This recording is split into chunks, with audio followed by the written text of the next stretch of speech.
before the railroads, before the cattle drives, before the stars and stripes touched the Pacific, there was a different America, unnamed, unclaimed, and violently contested. The idea of a frontier wasn't born in textbooks or war rooms. It was carved into forests with axes, traced through rivers by canoes, and scrawled across treaties with trembling signatures. It was whispered around campfires, debated in halls of power, and sung in the bloodlines of nations, both rising and falling. This is not the West you've seen in movies. This is not the sanitized tale of cowboys and saloons. This is the real story of expansion and ambition, of resistance and survival, of visionaries, profiteers, prophets, and predators, from the Appalachian ridges to the jagged Sierra Nevada, from the first land ordinances to the final iron spike. This is the untold history of the American frontier, a story not of westward destiny, but of calculated disruption, political reinvention, and human resilience at every turn. What if the frontier wasn't just a place, but a machine, devouring landscapes, redrawing maps, and redefining freedom? What if every log cabin was built on a lie someone signed in Washington? What if the heroes of the West weren't the ones who shot fastest, but the ones who endured longest, in silence, in struggle, in shadow? In this documentary, you'll witness 60 chapters of forgotten truths, drawn from original diaries, maps, speeches, treaties, and first-hand accounts. We'll follow land-hungry speculators through smoky backrooms. We'll ride with displaced tribes as they outmaneuver armies. We'll stand beside immigrants who traded poverty for punishing hope and built futures from dust. You'll hear the names you know: Jefferson, Tecumseh, Jackson, Sitting Bull, but you'll hear them differently. Context changes everything. Because this isn't a tribute, it's an examination, a mirror held to a nation obsessed with movement, often forward, rarely inward. This is the American frontier as it was lived, not the myth, not the monument, the truth.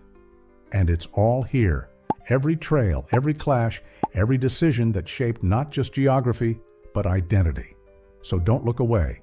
Watch until the last frame. Because if you want to understand who America really is, you have to understand what it did to become itself. This is the untold history of the American frontier. And no matter what you thought you knew, it starts here. 1763, the line that changed everything. The year 1763 changed everything. The Treaty of Paris ended the 7 Years' War, and with it, France's North American empire vanished. Britain now controlled the land stretching from the Atlantic to the Mississippi River. But this so-called victory created more questions than answers, especially for the rugged, contested region we now call the American frontier. For settlers, it was an invitation. For native nations, it was an insult. The British Crown issued the Royal Proclamation of 1763, drawing a line along the Appalachian Mountains. Settlers were forbidden from crossing it, but ambitions had already spilled westward, and few were willing to obey. Native tribes weren't waiting idly either. The Great Lakes region erupted in conflict as a coalition of tribes, led by the Ottawa war chief Pontiac, launched what became known as Pontiac's War. Forts fell, settlers were massacred, British garrisons were cut off and starved. In places like Fort Michilimackinac and Fort Detroit, British officers barely clung to survival. This was not a skirmish. It was a resistance movement. What settlers called wilderness, native nations called home. These forests were alive with ancient trails, hunting grounds, and sacred sites. But colonial vision saw only untapped land and future wealth. For the Shawnee, Delaware, and Seneca, this meant war was inevitable. 1763 wasn't just a turning point in territory, it was the start of a long unraveling. British officials now had to govern a vast continent, full of restless colonists and powerful tribal nations. Every promise made and broken would echo for decades. The American frontier wasn't born in exploration, it was born in violence, compromise, and rebellion. Where the rivers collide, the battle for the forks. The meeting point of the Allegheny and Monongahela rivers, where they form the Ohio, wasn't just a geographical marvel. It was the most contested piece of land in North America by the mid-18th century. Whoever controlled this fork controlled the gateway to the west. That made it a magnet for conflict. The French were first to fortify the position, building Fort Duquesne in 1754. They knew what it meant. Control of this river confluence meant dominance over the lucrative fur trade, alliance with native tribes, and a strategic grip on the interior. But their claims sparked British retaliation. A young Virginian named George Washington led a small detachment to warn the French away. What followed was a skirmish in the woods, the Battle of Jumonville Glen, and it triggered the start of the 7 Years' War in North America. The forks of the Ohio became a blood-soaked stage. Native nations were not bystanders. The Shawnee, Delaware, and Mingo carefully weighed their alliances. For many, siding with the French seemed the better path. The French had traded, not settled. They offered guns, but not fences. The British, on the other hand, came with families, farms, and a hunger for permanence. By 1758, British troops under General John Forbes captured the site and constructed Fort Pitt, named after British Prime Minister William Pitt. The French had burned Fort Duquesne to the ground before retreating. This moment signaled a shift. British power had entered the interior, but the problems were only beginning. Fort Pitt would become a symbol of British overreach, settler ambition, and native resistance. It sat at the edge of a cultural collision, and its legacy would echo through future conflicts, especially as American settlers pushed ever farther into the Ohio country. Shadows over Shenandoah and the Tennessee wilds. The Shenandoah Valley, a lush corridor flanked by the Blue Ridge and Allegheny Mountains, was among the first backcountry regions to draw waves of settlers. By the mid-1700s, this fertile land had become a magnet for German, Scots-Irish, and English families seeking independence from the crowded coastal colonies. They weren't moving into empty land. The Iroquois, Shawnee, and Cherokee all claimed parts of the valley, and the land south into Tennessee. Treaties signed in distant capitals meant little on the ground. Settlers ignored boundaries. Native villages vanished under the pressure, and still the migration surged. The Shenandoah country became a microcosm of the larger frontier experience, opportunity wrapped in danger. Isolation meant self-reliance, but also vulnerability. Raids were frequent, and militia units patrolled the woods more than regular soldiers. Settlers built log forts and stockades. Their survival depended as much on community cohesion as it did on their rifles. Further south, the Tennessee frontier opened with even greater peril. After 1768, land companies and speculative agents like Richard Henderson sought to buy massive tracts of Cherokee land, often through questionable or unauthorized deals. In 1775, Henderson orchestrated the illegal Transylvania Purchase, acquiring land that now spans most of Kentucky and parts of Tennessee. The Cherokee Nation was not unified on the issue. Some leaders signed. Others, like Dragging Canoe, swore to resist. What followed were years of frontier warfare, especially after the outbreak of the American Revolution. The Tennessee frontier saw some of the fiercest fighting. It was personal, it was bloody, and it rarely followed the rules of formal war. Yet settlers kept coming, drawn by stories of rich soil, wild game, and independence. The dream of land outweighed the reality of danger. These valleys and ridgelines weren't just physical spaces. They were the front lines of a growing nation's appetite.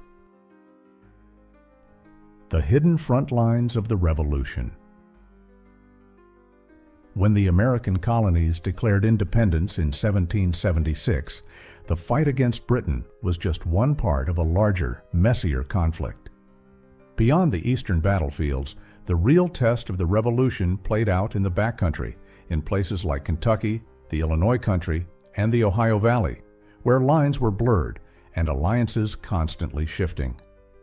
This was the rear of the Revolution, but it was anything but quiet. The British strategy was clear: use the native nations to pressure and punish rebellious colonists. British agents armed and encouraged tribes like the Shawnee, Miami, and Wyandot to strike frontier settlements. These tribes didn't need much convincing. They had already seen waves of squatters ignoring boundary lines and treaties, and they understood that a patriot victory would only accelerate settler encroachment. Meanwhile, colonial leaders like George Rogers Clark took a more aggressive stance. Backed by Virginia, Clark launched a daring campaign in 1778, capturing British forts at Kaskaskia and Vincennes with a ragtag band of frontiersmen. It was a stunning achievement, but it also provoked more bloodshed.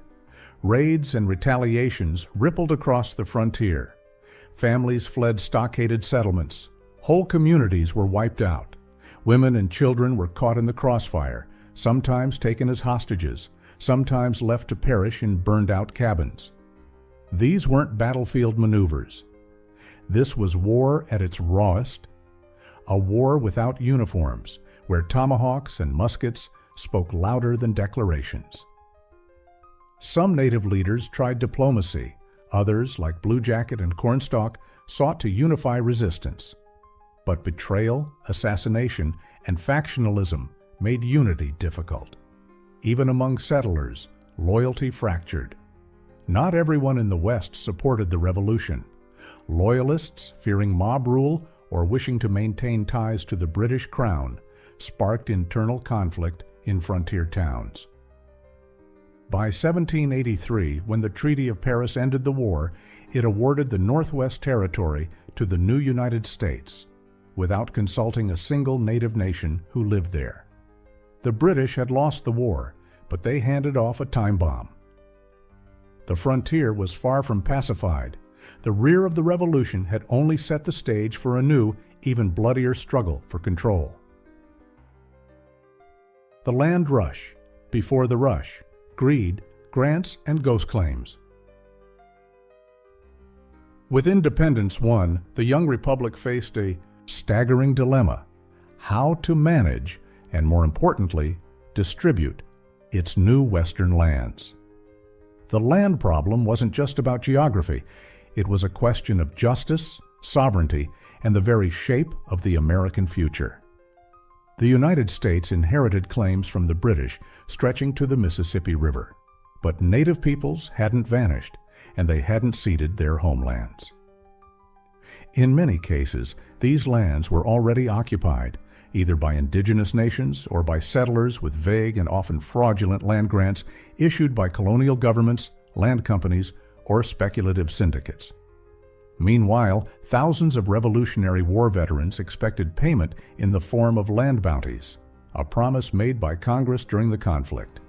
The government had no money, so land became currency. This created chaos.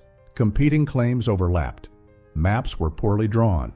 Surveyors were often dishonest or incompetent. Fraud ran rampant. The situation worsened as land speculators, many of them wealthy Eastern elites, began snapping up vast tracts of Western land. These men rarely intended to settle. Instead, they held land as investment, hoping its value would increase as the frontier pushed westward. This led to massive inequality in ownership and fueled resentment among poorer settlers and veterans. Squatters, unwilling or unable to buy legal titles, simply moved onto land and began farming. They built homes, cleared fields, and raised families, all without legal rights. When land companies or government agents tried to evict them, violence erupted. From Pennsylvania to Tennessee, skirmishes between squatters and officials became common. Some early Americans, including Thomas Jefferson, saw the land as a foundation for a virtuous republic of small farmers, the so-called yeoman ideal. But without a fair system, the West was looking more like a battleground of greed and deception than a democratic paradise. The question haunted Congress. Could a republic survive if its western lands were carved up and sold to the highest bidder? Or would it collapse under the weight of speculation, conflict, and inequality? How a nation was born. Out of boundaries. In 1785, Congress made a bold move that would reshape the American frontier for generations: the creation of the national public domain through the Land Ordinance of 1785. It was one of the most ambitious and idealistic policies the new nation ever produced. Rather than allow states or speculators to dictate the terms, Congress decided that Western lands would be surveyed, organized, and sold by the federal government. This was revolutionary. For the first time, the West would be systematically mapped before it was sold or settled. The system divided land into 6-mile-square townships, which were further broken into 36 sections, each 1 square mile, or 640 acres. One section in every township was set aside to support public education, a visionary step that tied land to learning. The goal was to create orderly, accessible, and Republican expansion, with schools, roads, and communities woven into the grid. But the process was not without its flaws. Surveyors often worked under harsh conditions, with rudimentary equipment, and disputes over boundary lines were frequent. Corruption was common. Many of the first buyers were wealthy speculators who bought entire townships, pricing out average settlers. And most significantly, the law treated native-held lands as if they were unoccupied. No native nation was consulted. Tribes that still lived in the Northwest Territory, including the Miami, Shawnee, and Delaware, saw this new order as theft, plain and simple. Resistance intensified. Still, the public domain became the backbone of federal expansion. The revenue from land sales funded the cash-strapped government. It helped retire war debt. It allowed for new states to be admitted on equal footing. With the original 13, the idea that land should serve the nation, not just individuals, was a powerful one. But the execution revealed the contradictions at America's core between democracy and exploitation, between liberty and conquest. The grid had been drawn, but the human cost of filling it had only just begun. Blueprint of control. The national land machine. After the Land Ordinance of 1785 laid the groundwork, the next major step came with the Northwest Ordinance of 1787, a cornerstone of American territorial expansion. It established the national land system, turning rough frontier claims into structured, governable, and eventually statehood-worthy territories. This wasn't just bureaucracy. It was the legal and philosophical skeleton of westward growth. The Northwest Ordinance declared that new territories would not be colonies, but future states equal to the original 13. It set population thresholds for territorial governments and full statehood, ensuring a pathway from wilderness to political representation. More radically, it outlawed slavery in the Northwest Territory, a decision that would shape decades of sectional tension between North and South. It also included a clause protecting freedom of religion, public education, and trial by jury, a kind of Bill of Rights for the frontier. In theory, it was a template for fairness. In reality, it rested on two dangerous assumptions: that land was open for American use, and that native nations had no sovereign claim to it. The ordinance had no mechanisms for enforcing its anti-slavery provision, nor did it address the growing power of land companies, many of which gobbled up territory in giant blocks and sold at inflated prices. By the early 1790s, millions of acres had been granted to the Ohio Company, the Scioto Company, and others, often before settlers had any access. Still, the national land system made the frontier legible. It allowed for taxation, for governance, for profit. It aligned perfectly with Jeffersonian ideals of an agrarian republic, where land ownership was the path to independence and virtue. But it also created friction. Eastern elites dominated land sales. Settlers, often squatters, fought for legal recognition of the farms they had carved out by hand. Native resistance surged in response. This new system didn't calm the frontier. It formalized the struggle over it. By the end of the 1780s, America had a playbook for expansion, but no consensus on how to apply it fairly or peacefully. The Old Northwest, territory in the crosshairs. By the 1790s, the Old Northwest, today's Ohio, Indiana, Illinois, Michigan, and Wisconsin, had become the most violent region in the young republic. The United States claimed it. Native confederacies defended it. Settlers invaded it. And no one backed down. The Ohio River became the de facto frontier line, but it was crossed constantly. Settlers from Kentucky and Pennsylvania moved north in defiance of treaties. Native nations, including the Miami, Shawnee, Lenape, and Potawatomi, fought to protect their homelands. They had seen what settler colonialism brought: disease, displacement, and betrayal.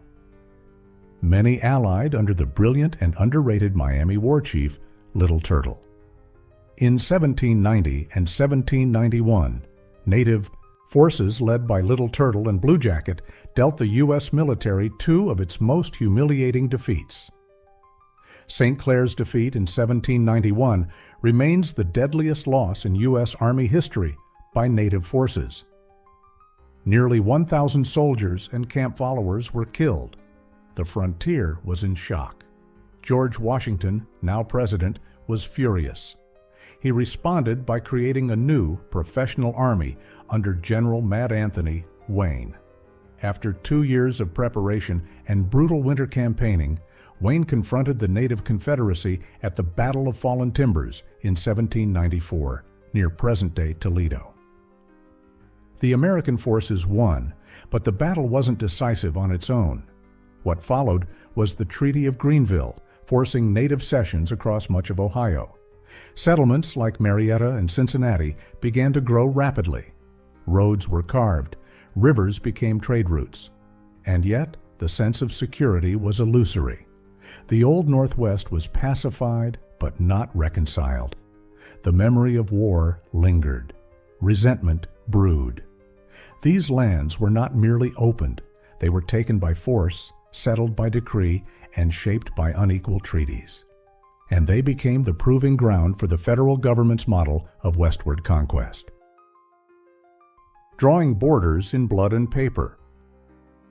As settlers poured into the interior, the question of America's western boundaries became more than a cartographic concern. It was a geopolitical powder keg. Spain still claimed much of the land west of the Mississippi. Britain continued to hold forts in the Great Lakes region, violating the Treaty of Paris. Native confederacies remained armed and unconquered. The new United States was sandwiched between empires, and on paper, the Mississippi was the edge. But settlers didn't care much for international lines.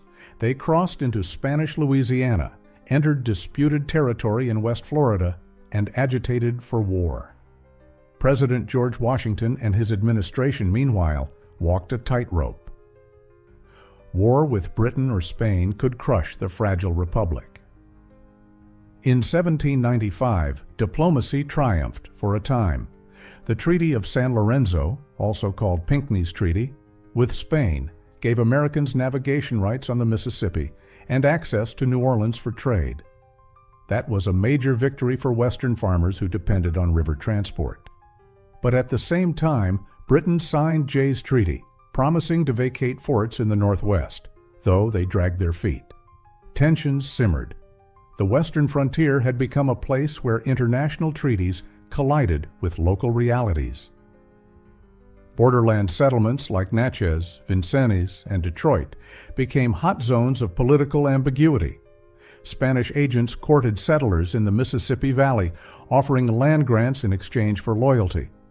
British fur traders remained active across the Great Lakes, stoking native resistance to American expansion. For frontiersmen, loyalty was often fluid. Many just wanted land, trade, and protection, and they didn't always care whose flag flew over the courthouse.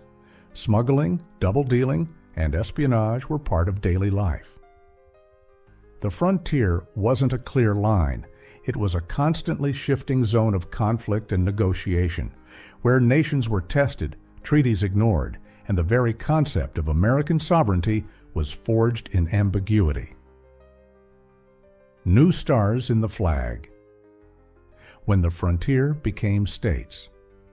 As the original 13 states watched the Western territories develop, one question loomed. How would these new regions be integrated into the Union? The Northwest Ordinance had offered a vision, but putting that plan into action was another matter. In the 1790s and early 1800s, the first new states began to emerge, and with them came political experiments, regional tensions, and hard-won compromises. Vermont was the first to break the mold, joining the Union in 1791. It hadn't been a federal territory, but rather a self-declared republic, locked in a land dispute with New York. Its admission set the precedent that new states could be added, but they had to meet the political expectations of the existing Union, and not upset the balance between free and slave states. Next came Kentucky in 1792, once part of Virginia's Western holdings. Kentucky was different. It entered as a slave state and embodied the frontier ideal, independent, rugged, and suspicious of federal overreach. Its settlers were war-tested, many of them having fought native resistance in the Ohio Valley for years. Kentucky's statehood formalized a southern western identity, one rooted in plantation agriculture, land ownership, and fierce local control. Tennessee followed in 1796, carved from North Carolina's old claims. Like Kentucky, Tennessee had a complicated birth. Settlers had previously declared the breakaway State of Franklin, a short-lived and unrecognized republic that reflected just how fast things could spiral out of Washington's control. The federal government eventually imposed order, but Tennessee's road to statehood was anything but smooth. These early states revealed deep divides: North versus South, federal versus local authority, and increasingly, free versus slave labor economies. State constitutions varied widely. Some guaranteed broad male suffrage, others reinforced elite control. The Western states weren't blank slates. They carried the weight of culture, ideology, and ambition. Statehood brought congressional representation and access to federal funds, but also new responsibilities: building roads, forming militias, managing taxation. And for native nations, the admission of these new states only increased the pace of displacement. This early wave of statehood showed the potential of the frontier to fuel American growth, but also its tendency to magnify conflict. The land was fertile, the politics less so. Power and property. The politics behind the West. By the early 19th century, American intellectuals and politicians were trying to make sense of the West's influence on national identity. One of the earliest and most influential ideas was that the frontier wasn't just a place, it was a force that shaped democracy itself. This was decades before Frederick Jackson Turner would famously call the frontier the crucible of American democracy. But the seeds of that theory were already being planted. Thinkers like Thomas Jefferson saw the frontier as the safeguard of liberty, a place where citizens could own land, escape corrupt urban centers, and build a society rooted in independence. Jefferson's vision was agrarian, small farmers spread across the land, forming a bulwark against tyranny. In letters and policy, he argued that expansion wasn't just inevitable, it was essential. The West would absorb population growth, spread Republican values, and serve as a check on elite power. But not everyone agreed. Federalists feared that unrestrained westward expansion would dilute national unity and create rogue states with local interests.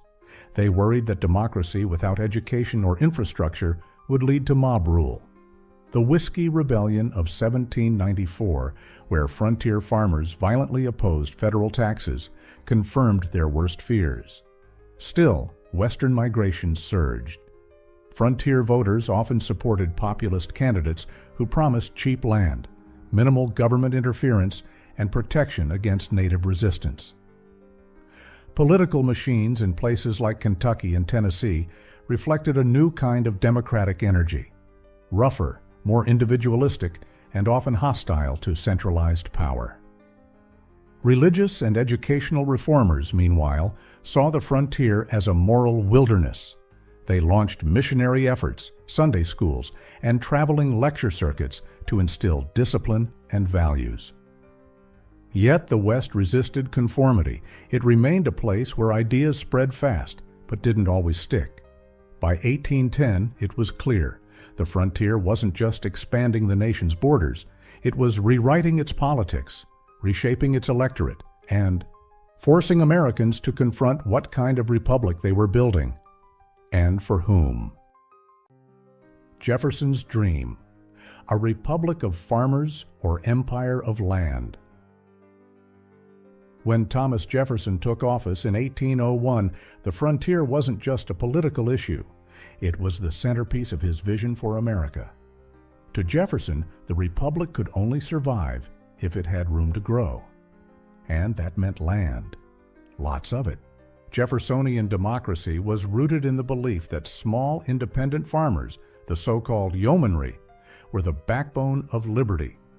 Cities, in contrast, were seen as corrupt and dependent. The frontier, still wild and uncertain, offered the perfect antidote. A space where hardworking citizens could start anew, free from the entanglements of old-world aristocracy or domestic elites. His presidency set this idea into motion. In 1703, Jefferson oversaw the Louisiana Purchase, doubling the size of the United States in a single stroke. It was a bold and, some argued, unconstitutional move. But for Jefferson, it was necessary. The Mississippi River was now secured, and the West was open, at least in theory, for generations of Republican farmers. But Jeffersonian ideals clashed with on-the-ground realities. While the president imagined self-sufficient farmsteads, frontier development was increasingly tied to speculation, slavery, and violence. Land companies carved up huge territories, selling to the wealthy before the poor even had a chance. Plantation agriculture, especially in the South, grew rapidly. And with it came the spread of slavery, something Jefferson privately detested but failed to confront politically. Native nations, too, stood in the way of his vision. Jefferson preferred a policy of assimilation, urging tribes to adopt farming and Christianity. But when they refused or resisted, removal became the solution. Treaties, often signed under pressure or manipulation, ceded more land. Some tribes relocated, others prepared to fight. Jefferson's vision was bold, even utopian, but it was also flawed. It assumed empty land, cooperative tribes, and harmonious democracy. The reality was bloodier, messier, and far more complicated. Still, Jeffersonian democracy became the ideological engine of American expansion. Even as it laid the groundwork for future contradictions the nation would struggle to resolve. 1800. The West awakens. As the 19th century dawned, the American frontier was a blur of ambition, lawlessness, and contested claims. In 1800, the western edge of the United States still hovered around the Appalachian foothills, but settlers were already pressing hard into the Northwest Territory, Kentucky, Tennessee, and beyond. Land-hungry families from New England and the Upper South poured west in wagons and on foot. Ohio was the beacon, and it swelled with new arrivals. Ex-soldiers, tenant farmers, speculators, and craftsmen seeking independence and prosperity. These migrants weren't pioneers in the mythic sense. They were real people, battling real hardships, clearing forests, fending off wild animals, building homes with their own hands. The frontier in 1800 had few roads, fewer laws, and even fewer officials to enforce them. Settlers lived in rough cabins, often miles from their nearest neighbors. Courts were improvised, churches met in barns, schools were rare. Yet even in this disorder, a sense of community began to form, one shaped by mutual aid, survival, and suspicion of authority. Meanwhile, native nations across the Old Northwest watched the wave of migration with growing alarm. Treaties made in the 1790s, like the Treaty of Greenville, had ceded much of Ohio, but tensions remained high. British agents still operated in the region, quietly supporting native resistance and keeping pressure on the young American Republic. The idea that the frontier was won in the 1790s was far from true. Slavery also pushed westward. Kentucky and Tennessee were already slave states, and enslaved laborers cleared land, harvested crops, and built infrastructure in frontier settlements. Free black communities existed, but they faced enormous restrictions, including laws that forbade them from testifying in court or owning certain properties. The federal government tried to impose order. Land offices were established. Surveyors, often corrupt or incompetent, were dispatched to divide land into saleable plots. The grid system, born out of the Land Ordinance of 1785, was now visible on the landscape. Still, many settlers ignored legal channels and simply squatted where they pleased, daring anyone to move them. This era laid bare the contradictions of American expansion. The frontier was marketed as a land of freedom, but it was also a zone of conquest. It promised opportunity, yet often delivered struggle. And by 1800, it was already clear this would not be a peaceful process of spreading liberty. It would be a constant contest over who truly belonged on the land. Ohio, where ideals collide and land divides. In 1803, Ohio became the first state carved from the Northwest Territory, and it wasn't just a geographic milestone. It was a test of ideals. Could a state built on Jeffersonian principles also function in the real, often unruly world of frontier life? Ohio's Constitution outlawed slavery, aligning with the Northwest Ordinance.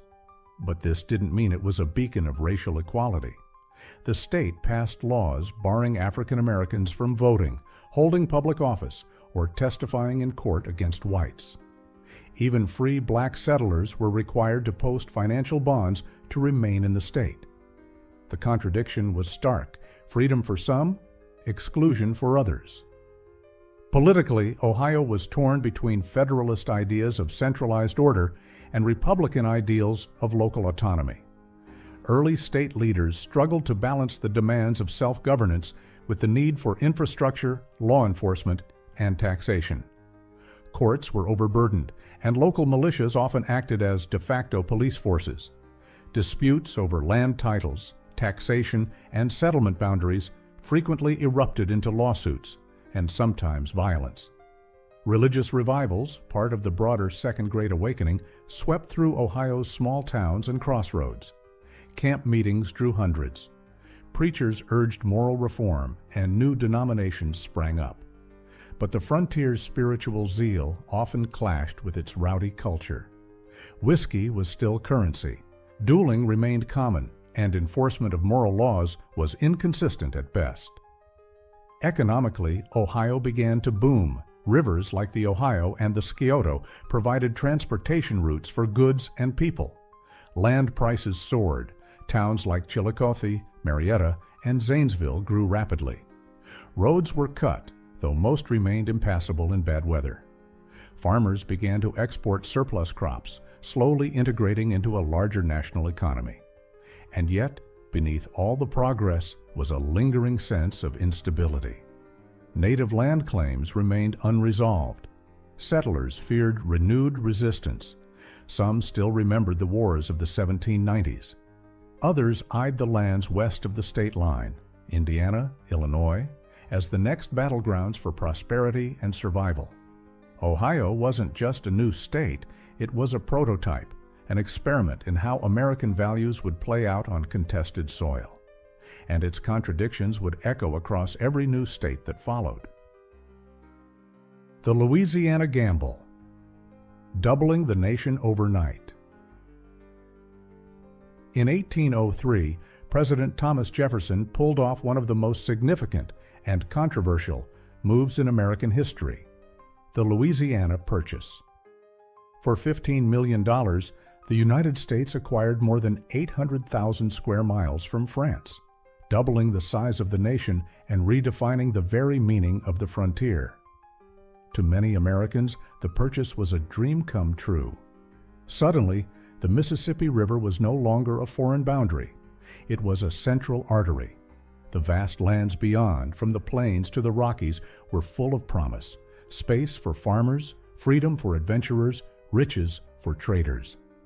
But the reality was far more complicated. France had only recently regained the territory from Spain and was eager to offload it, fearing a looming war with Britain.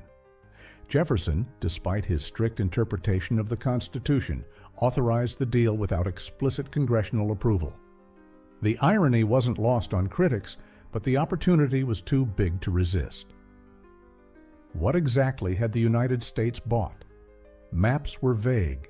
Settlements were scattered. Native tribes, including the Osage, Sioux, Mandan, and Comanche, had no idea they'd just been sold.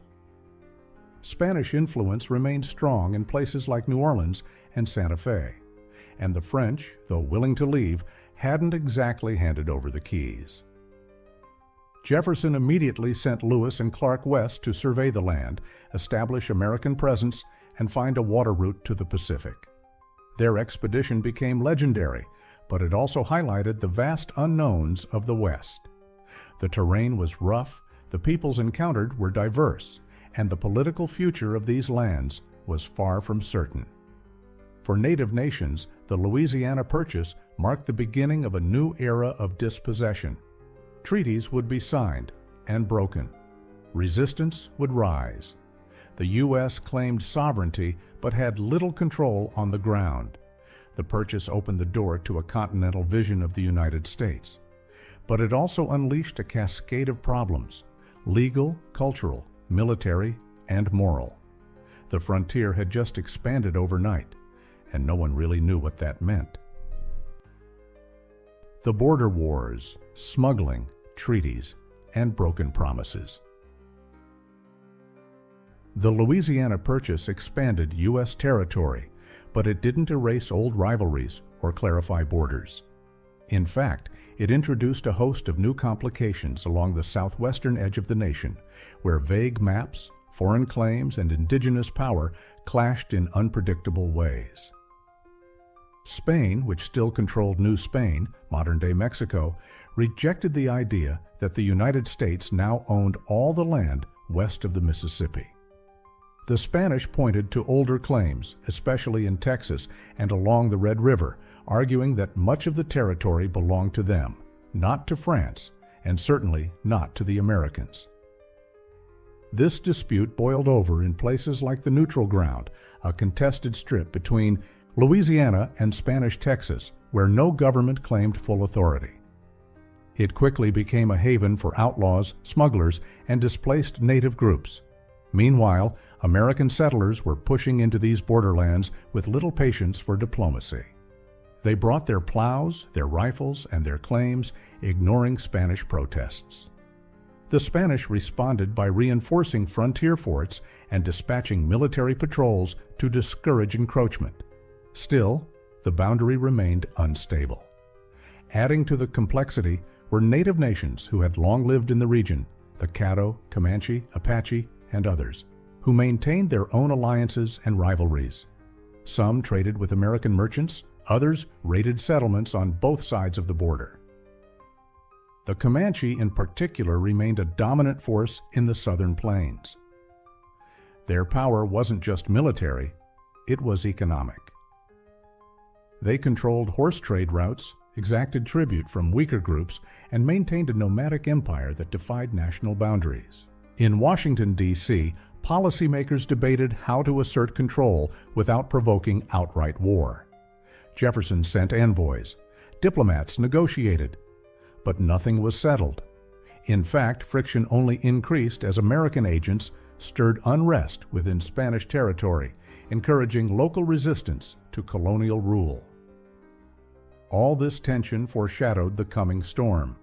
By the 1810s and 1820s, American expansionists would push harder into Texas and New Mexico, testing the limits of diplomacy and setting the stage for future conflicts.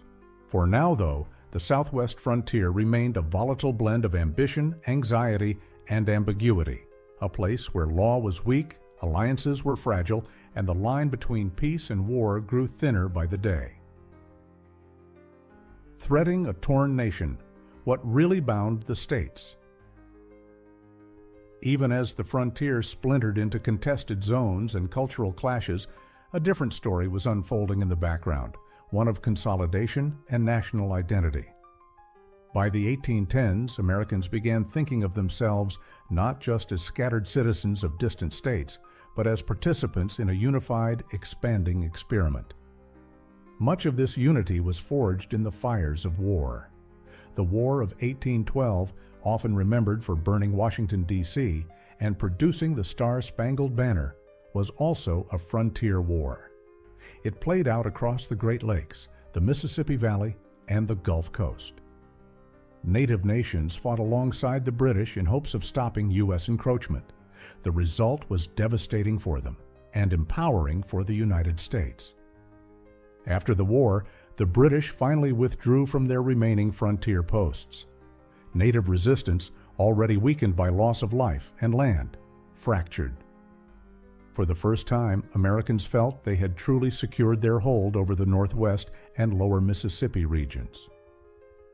The post-war years brought a wave of nationalism. Infrastructure projects like roads and canals, especially the National Road and the Erie Canal, physically linked east and west. Mail routes, newspapers, and improved river navigation helped create a shared political and cultural consciousness. The frontier was still wild, but it no longer felt isolated. Religion also served as a binding force. The Second Great Awakening swept through frontier settlements, bringing with it revival meetings, itinerant preachers, and new denominations. These spiritual movements helped knit together communities and instilled a sense of moral order in places where law was thin. Even economic life was becoming more unified. Farmers in Ohio and Indiana shipped corn and pork downriver to New Orleans. Fur traders in Michigan and Wisconsin sent pelts to eastern markets.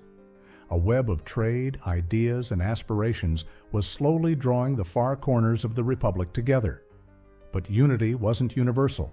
Slavery remained a divisive issue. Native peoples remained excluded, or worse, targeted for removal. Still, many Americans began to believe that the West would no longer be a threat to national cohesion, but a source of it. The frontier, once feared as a chaotic edge, was now embraced as the engine of American destiny. Tecumseh's stand, the last fire on the Wabash. If the early 19th century had a defining voice of native resistance, it was Tecumseh, the Shawnee leader who envisioned a pan-Indian alliance to stop American expansion once and for all. His homeland, along the Wabash River in present-day Indiana, became the epicenter of the last great effort to defend native sovereignty in the Old Northwest. Tecumseh and his brother, the prophet Tenskwatawa, rallied tribes from across the Midwest. Their message was spiritual and political. Reject alcohol, reject American land sales, reject division. They argued that no individual tribe had the right to sell land that belonged to all. Their settlement at Prophetstown became a symbol of defiance and a target. In 1811, as Tecumseh traveled to gain Southern allies, American territorial governor William Henry Harrison launched a preemptive strike. Marching 1,000 troops north, he confronted Tenskwatawa's warriors at the Battle of Tippecanoe. It was a brutal fight. The prophet's forces attacked at dawn, but were eventually repelled. Prophetstown was burned. Though Harrison claimed victory, the cost was high, both in lives and in reputation. Tecumseh returned to find his movement weakened but not destroyed. In the years that followed, Tecumseh allied with the British during the War of 1812. He fought in key battles across the Great Lakes and was killed at the Battle of the Thames in 1813. His death marked the end of a unified native resistance in the Old Northwest. But Tecumseh's legacy endured. He was respected even by his enemies, a warrior, statesman, and visionary who refused to bow to the forces that had decimated so many nations. His stand on the Wabash was not just about a river valley. It was about the future of native sovereignty. His defeat symbolized the closing of one chapter in frontier history, but it also foreshadowed the fierce resistance still to come in the Southern and Western territories. 1812. War in the Shadows of the Wild. When war broke out again between the United States and Great Britain in 1812, many Americans saw it as a second fight for independence. But in the West, the war wasn't about ships or trade blockades, it was about land. And the real enemy, from the settlers' perspective, wasn't just the British. It was the native nations who stood in the way of expansion. The Western Front of the War of 1812 was a chaotic patchwork of shifting alliances and bloody skirmishes. Native leaders, still reeling from the Battle of Tippecanoe and the death of Tecumseh's movement, found themselves under intense pressure. Many sided with the British not out of loyalty to the Crown, but because they hoped to stop the flood of settlers pouring into their homelands. British forces, often operating from strongholds like Fort Malden in Upper Canada, armed and supported native warriors. In response, American militia and regular troops launched campaigns across the Northwest, targeting villages, forts, and key river crossings.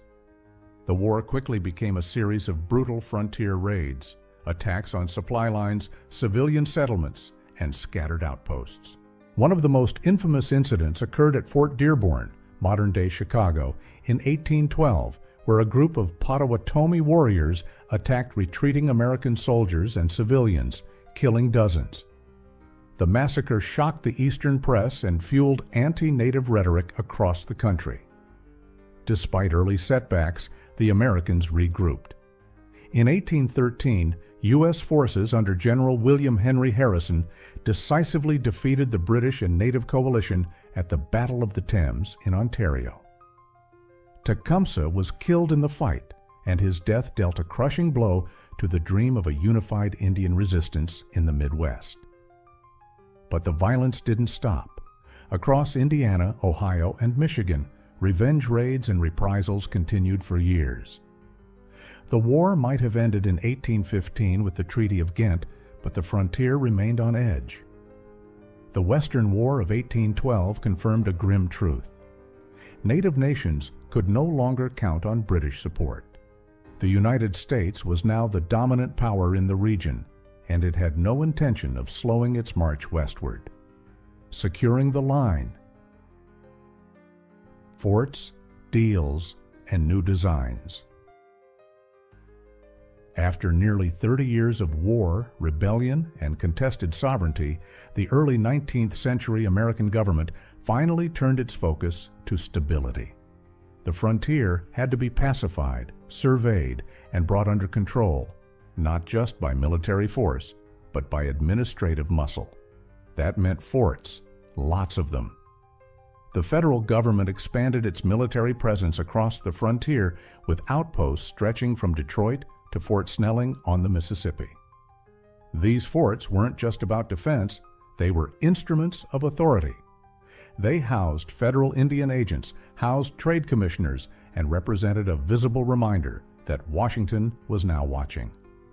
Stabilization also meant formalizing relationships with native nations. Dozens of treaties were signed, many under pressure, many with deceptive terms, that transferred millions of acres of land to the federal government.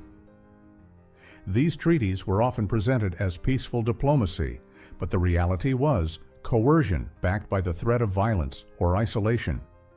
One of the key elements of frontier stabilization was the creation of the Indian Service.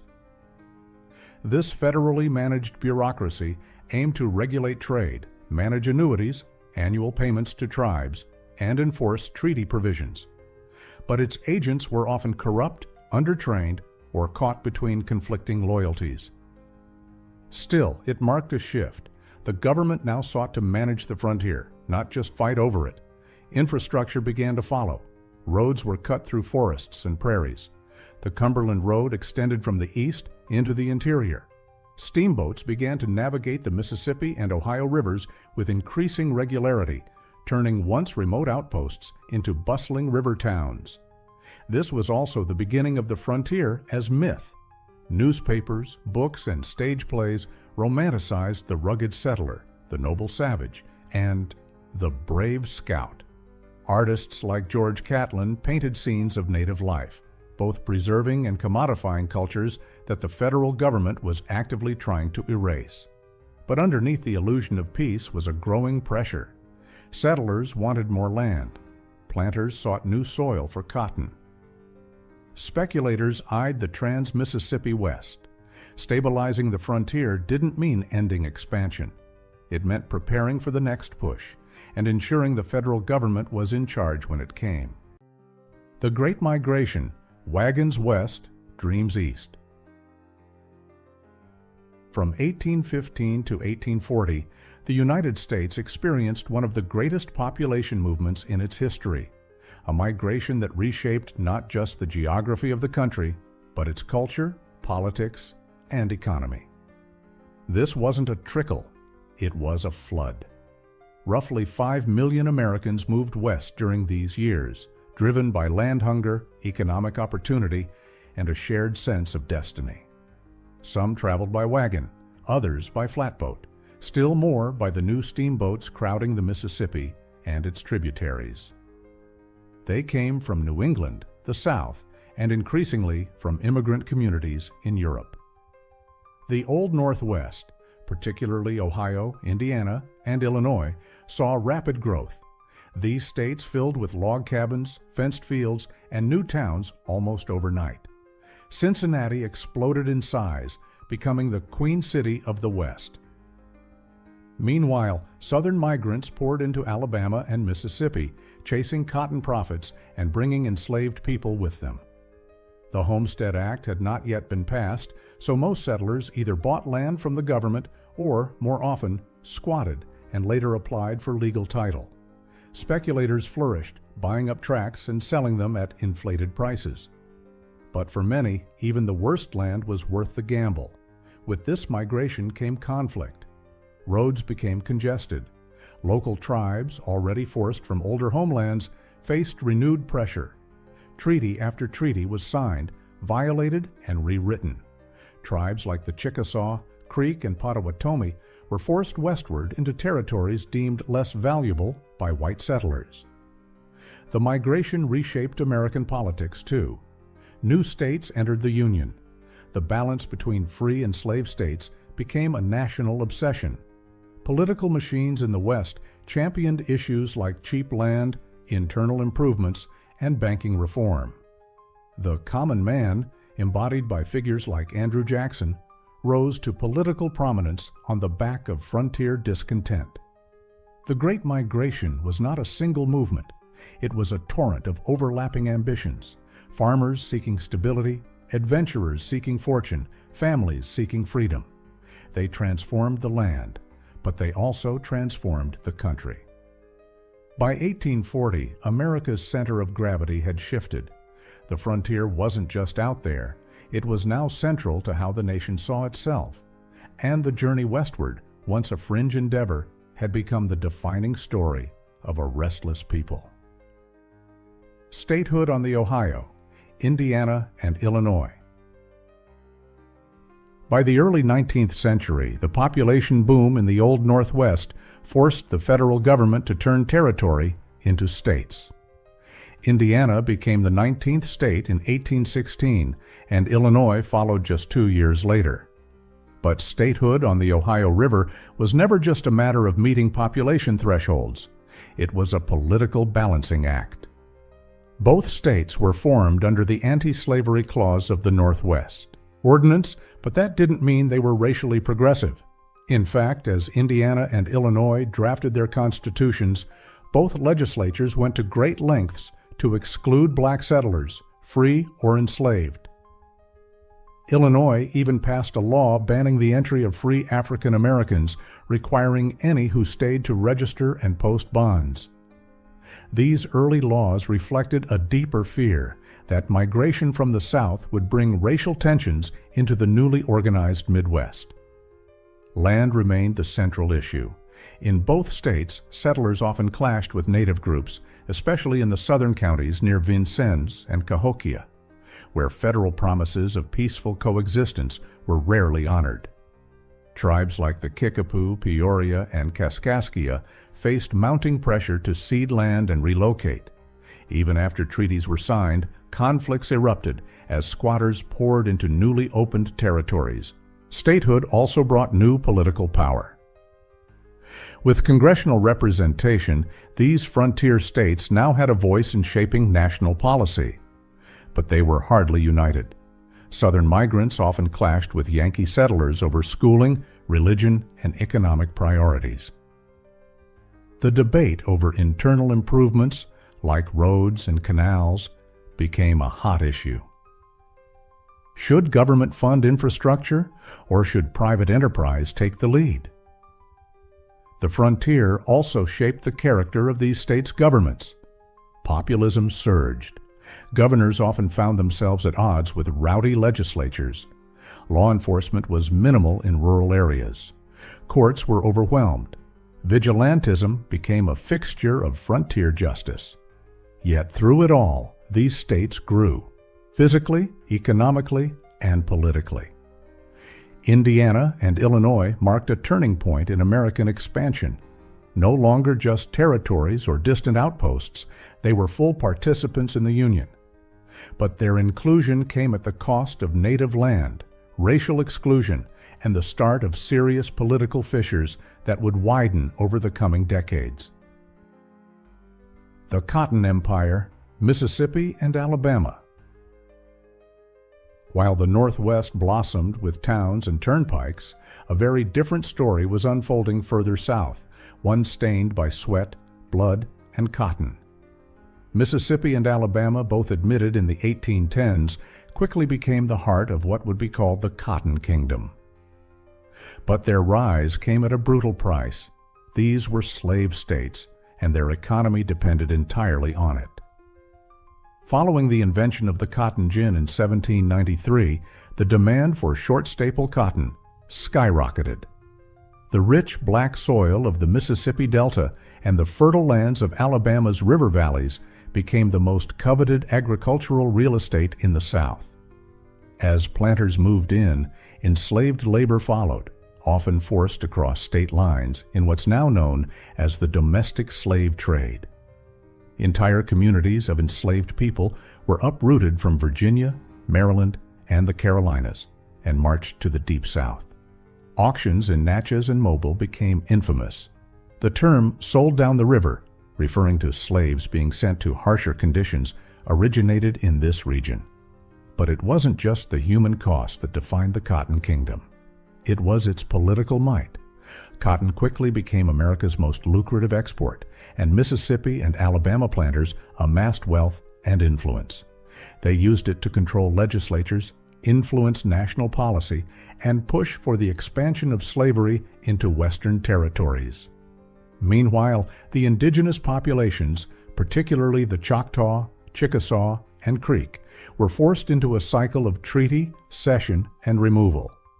Their once thriving agricultural societies were dismantled by land seizures, pressure from Indian agents, and settler encroachment. Treaties in the 1820s and 1830s would seal their fate. clearing the way for white settlement en masse, plantation development. The frontier in these states wasn't about rugged individualism, it was about wealth, power, and exploitation. Towns like Tuscaloosa, Jackson, and Montgomery grew rapidly, financed by cotton profits and slave labor. Mansions were built, banks were chartered, rail lines were proposed.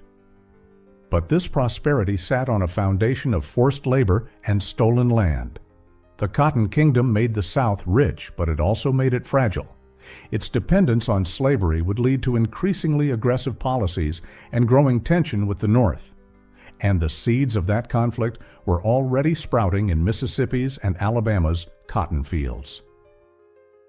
Missouri, where the Union first fractured. In 1820, a storm of political tension erupted over a single question: should Missouri enter the Union as a slave state? The answer and the debate that followed would mark the beginning of America's descent into sectional crisis. Missouri had been part of the Louisiana Purchase, and by the 1810s, its population was booming, fueled by settlers from Kentucky, Tennessee, and Virginia. Many brought enslaved people with them.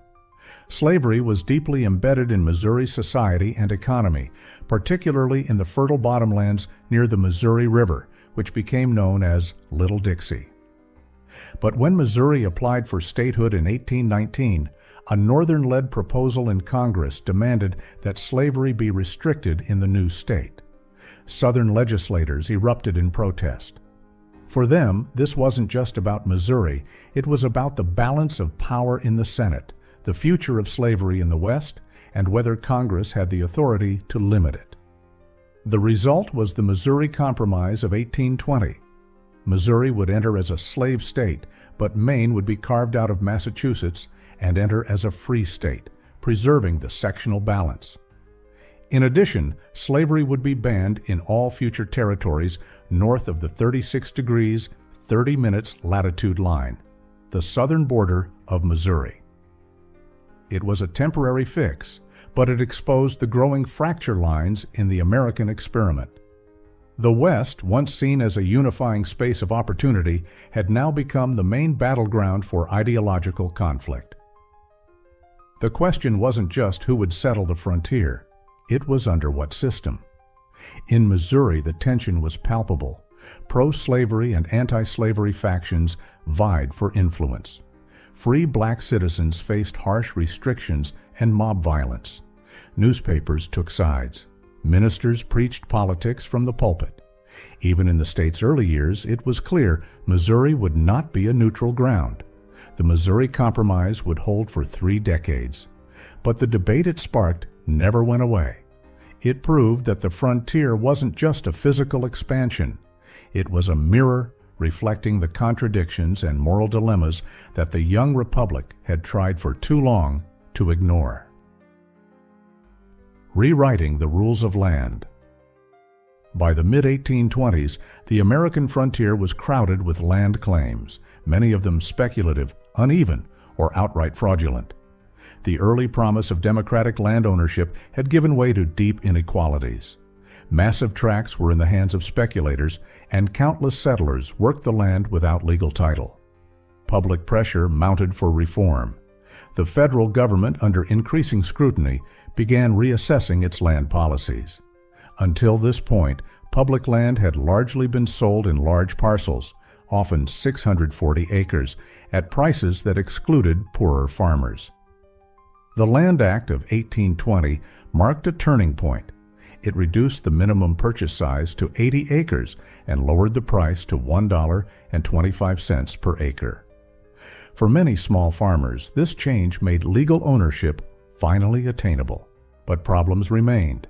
Speculators still found loopholes.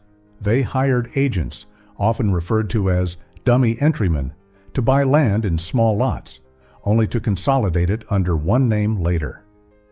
Corruption ran through many local land offices. Bribery was common. Maps were often outdated or deliberately manipulated to favor insiders. Reformers began pushing harder. In the 1830s, pressure for a graduation system gained traction, a plan to reduce the price of unsold public lands over time. The logic was simple. If no one had bought the land at $1.25 per acre after a decade or more, the government should offer it cheaper to settlers instead of letting it sit idle or be swallowed by land barons. At the same time, calls for preemption grew louder, the right of squatters to purchase the land they were already occupying, often at a reduced rate. For frontier settlers who had cleared forests, built homes, and planted crops without legal permission, preemption was more than a policy. It was a fight for legitimacy. Politicians like Thomas Hart Benton of Missouri championed these reforms. They argued that land should serve people, not speculation. Benton's vision was rooted in the yeoman ideal, the belief that widespread land ownership was essential for a healthy republic. Public land reform was not just an economic issue. It was tied to national identity. Who deserved land? The man with money or the man who labored to make it productive? As frontier states gained more political clout, the push for equitable access to land became one of the defining issues of antebellum politics, setting the stage for even more radical policies in the decades to come. Frontier banking, where boom turned to dust. As settlers pushed into the West, they didn't just bring wagons and plows. They brought a financial system that was still unsteady, experimental, and deeply flawed. Money was scarce. Banks were few. Credit was king. And in many cases, the economy of the frontier ran more on promises than hard currency. Most early settlers didn't carry gold or silver. Instead, they operated on credit, often borrowing against land they had just acquired or would soon claim. Country stores extended lines of credit for tools, food, and seed. Local merchants often acted as informal bankers, tracking IOUs on ledgers that sometimes lasted years before repayment. But this informal system had limits and risks. Speculators borrowed heavily to acquire vast tracts of land, hoping to resell them at a profit once nearby settlements took root. Many did just that. But when land values dropped or credit dried up, it triggered financial ruin. To support expansion, dozens of state-chartered banks emerged across the frontier. They issued paper money far beyond their actual reserves of specie, gold and silver, creating a fragile system. When times were good, this fueled growth. But when investors lost confidence or harvests failed, it led to collapses. The Panic of 1819 was the first national economic crash, and it hit frontier communities hard.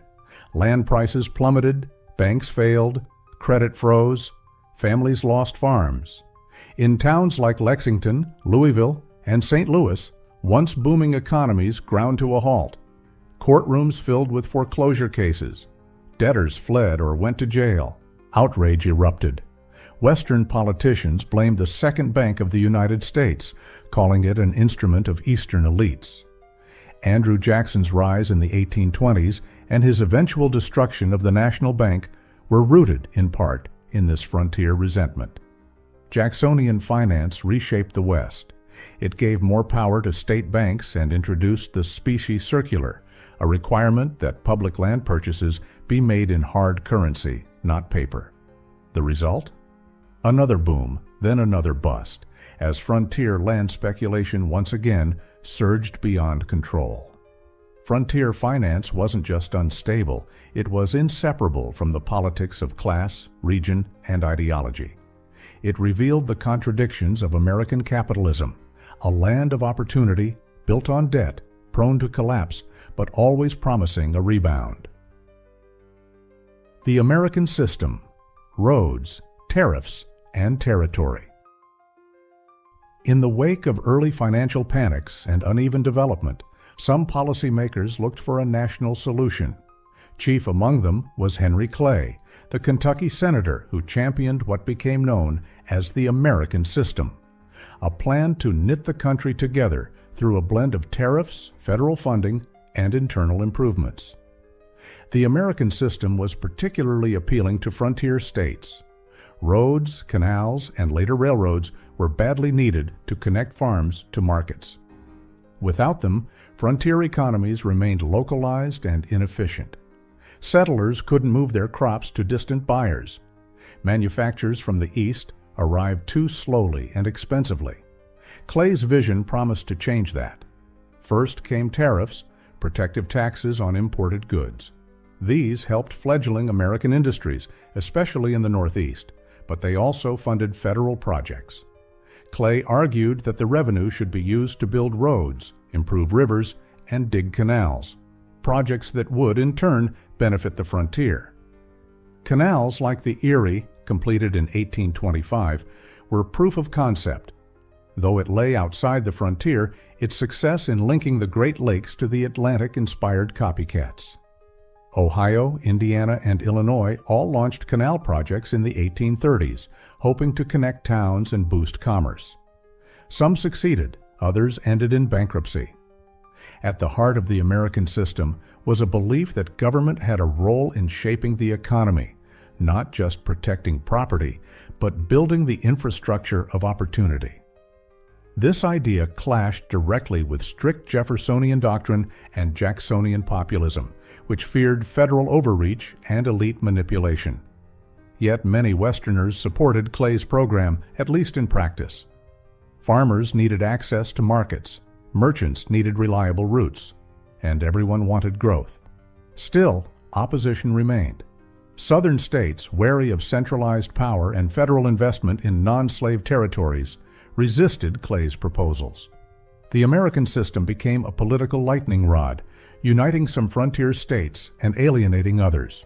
In the end, parts of the system endured, particularly infrastructure investment.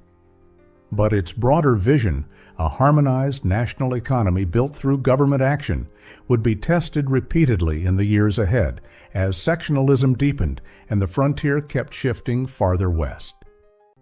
Jackson's America, democracy with a rifle. When Andrew Jackson took the presidency in 1829, the frontier wasn't just a place, it was a political force. Jackson himself had risen from the rugged backcountry of Tennessee. He was seen as the first true man of the people to reach the presidency, a product of the frontier, not the Eastern elite. Jacksonian democracy wasn't about creating new laws, it was about smashing old systems. Under Jackson, the spoils system flourished. Political appointments were made based on loyalty, not merit. But what Jackson promised, above all else, was to return government to the common man, the white, landowning frontier settler who felt overlooked by Washington. His popularity in the West came from more than just rhetoric. Jackson was a war hero from the War of 1812 and the Creek War, celebrated for defeating Native American coalitions and securing the southern frontier.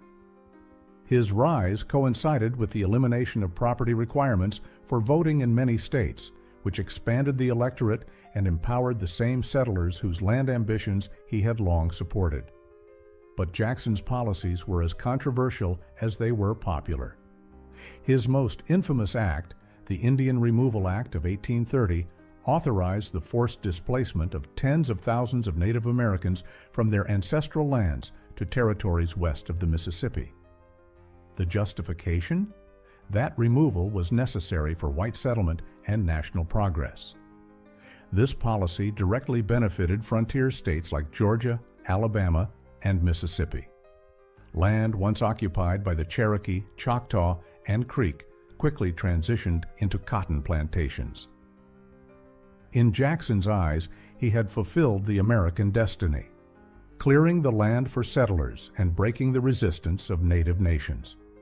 Jackson also waged war against the National Bank, portraying it as an institution of corruption and elitism. He vetoed its recharter and removed federal deposits, redistributing them to state-chartered pet banks. While this move thrilled his frontier base, it destabilized the national economy and contributed to the Panic of 1837, an event that would ripple painfully through frontier communities. Despite the chaos, Jackson's political style took hold. Frontier men began seeing themselves not just as settlers or farmers, but as citizens with power. Political actors in a democratic system increasingly shaped by their votes, their interests, and their image of America as a land of self-made men. Jacksonian democracy wasn't pure democracy. It excluded women, Native Americans, and nearly all black citizens. But for millions of white settlers on the frontier, it delivered power, policy, and a president who spoke their language. Eastern capital, Western hunger. By the 1830s, the American frontier was no longer an isolated backwater. Thanks to expanding infrastructure, rising agricultural production, and urban demand, the West had become an essential supplier to the East, and the East in turn shaped the frontier economy more than ever before. Cincinnati, once a modest frontier town, was now the Porkopolis of the West, the largest meatpacking center in the country. Steamboats loaded with barrels of salted pork, corn, whiskey, and flour moved down the Ohio and Mississippi rivers to New Orleans, where they were shipped across the Atlantic or into Caribbean markets. Farmers in Indiana and Illinois grew crops not just to feed their families, but to supply eastern cities. Meanwhile, manufactured goods flowed in the opposite direction. Tools, nails, cast iron stoves, cotton cloth, all made in factories of New England or Pennsylvania, were hauled by wagon, canal boat, or steam vessel to be sold in frontier towns. The economies were no longer separate. They were interdependent. Canals and roads were key to this transformation. The Erie Canal, completed in 1825, linked the Great Lakes to the Hudson River, drastically reducing shipping costs and travel time. Similar canal systems followed in Ohio, Illinois, and Indiana. Though expensive to build and difficult to maintain, these canals revolutionized commerce, and yet this new commercial integration created dependencies. Frontier farmers took out loans to expand production, build barns, or buy equipment. When crop prices fell, as they often did, the burden of debt crushed them. Eastern creditors rarely showed mercy. Bankruptcies were common. Moreover, local artisans and craftsmen found themselves increasingly unable to compete with mass-produced Eastern goods. The blacksmith or shoemaker in a frontier village now had to compete with factory output from Lowell or Pittsburgh. The promise of self-sufficiency that once defined frontier life was being replaced by market dependence. This fusion of East and West wasn't just economic, it was political. As Western states demanded more infrastructure and credit, they found themselves drawn into national debates over tariffs, banks, and trade policy. And Eastern politicians, in turn, saw the West not just as farmland, but as a voting bloc, one that could tip the balance in Washington. The frontier was still rough, still new, but it was no longer alone. It was now a critical part of an emerging national marketplace, one that connected cabins in the woods to counting houses in Boston. Iron roads and riverboats, the engine of expansion. With the West's growing integration into the national economy, demand for internal improvements, roads, canals, bridges, and later railroads, reached a fever pitch. These weren't luxuries, they were lifelines. For frontier communities, the difference between success and failure often came down to accessibility. Could farmers get their crops to market before they spoiled? Could goods arrive before the winter cut off supply? A good road could mean prosperity. A flooded trail could mean starvation. The 1830s became a golden age of internal improvement projects in the West. Ohio led the way with the Ohio and Erie Canal, connecting Lake Erie to the Ohio River. Indiana followed suit with the Wabash and Erie Canal. These waterways weren't just about transportation, they were about prestige, power, and property values. State legislatures poured millions of borrowed dollars into canal schemes, some well-planned, others wildly speculative. Counties competed to be included on canal routes. Towns bribed politicians to shift survey lines. But it wasn't just canals. Roads were being graded and graveled. Bridges were built across once impassable rivers. By the late 1830s, the promise of railroads added a new level of frenzy. Though most lines were still in the east, Western leaders began granting charters and raising funds for short lines to connect towns, mines, and depots. The railroad was seen as the ultimate improvement, fast, year-round, and transformative. But this era of ambition came with a cost. States like Indiana and Illinois borrowed heavily to fund their projects. When the Panic of 1837 hit, the bottom dropped out. Revenue dried up, projects stalled, canals sat half-finished, state credit collapsed. Some Western states nearly defaulted on their debts. Public trust eroded, and internal improvements became a political liability rather than an achievement. Still, the long-term impact remained. The bones of a transportation network had been laid, and even if many projects failed financially, they succeeded in linking distant regions, encouraging migration, and opening new markets. The frontier had always been a place of vision, but now it was also a place of infrastructure, where progress wasn't just measured in crops or cabins, but in miles of roadbed and tonnage moved. The Permanent Indian Frontier, 1825 to 1841. In the wake of aggressive expansion and the Indian Removal Act of 1830, the United States adopted a new approach to indigenous policy, the creation of a permanent Indian frontier. This policy was designed to relocate eastern tribes west of the Mississippi, concentrating them in designated lands where, in theory, they would be free from further white encroachment. The idea sounded simple, but the execution was brutal. Between 1830 and 1840, the federal government forcibly removed nearly 100,000 Native Americans from their ancestral homelands. Tribes such as the Cherokee, Choctaw, Chickasaw, Creek, and Seminole were marched west under threat of violence, many along routes later known as the Trail of Tears. Thousands died from disease, exposure, and starvation. The promise of peace and stability in the West turned out to be hollow. The new Indian Territory, primarily located in what is now Oklahoma, became a patchwork of tribal settlements, poorly administered by federal Indian agents. Tribes were often dumped into unfamiliar environments, far from traditional hunting grounds and with little support for rebuilding their economies. Factions formed between those who had resisted removal and those who had cooperated, deepening internal divisions. Meanwhile, the so-called permanent boundary between Indian Territory and white settlement, running roughly north to south along what's now the western edge of Arkansas and Missouri, was anything but secure. Settlers ignored it. Traders crossed it. Missionaries established churches inside it. The government, despite its promises, failed to stop the encroachment. Tensions mounted.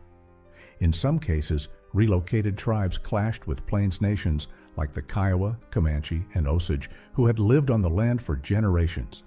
These weren't just cultural misunderstandings, they were violent disputes over territory, resources, and survival. Yet, despite these challenges, many tribes adapted. They rebuilt schools, churches, and political institutions. The Cherokee Nation, in particular, created a constitutional government and published newspapers in both English and Cherokee. These efforts were extraordinary, not because they mimicked American institutions, but because they reasserted native agency under impossible conditions. But the so-called permanence of the Indian frontier lasted barely a decade. As settlers and speculators looked westward yet again, the pressure to open Indian territory mounted. The land had been promised, but in America's frontier story, promises rarely lasted. Boomtowns and busted dreams in the valley.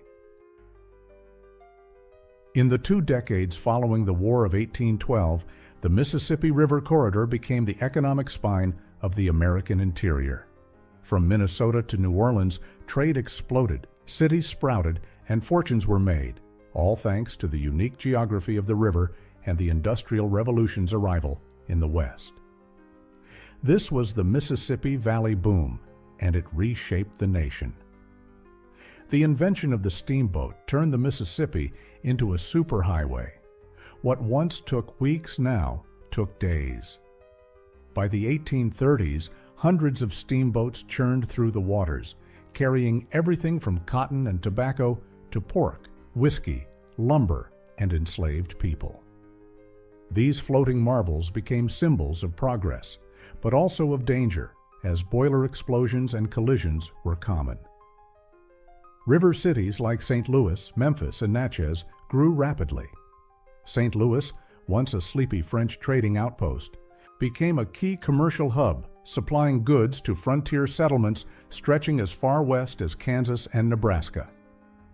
Natchez and Vicksburg thrived on plantation wealth, with enslaved labor powering the cotton trade and river commerce.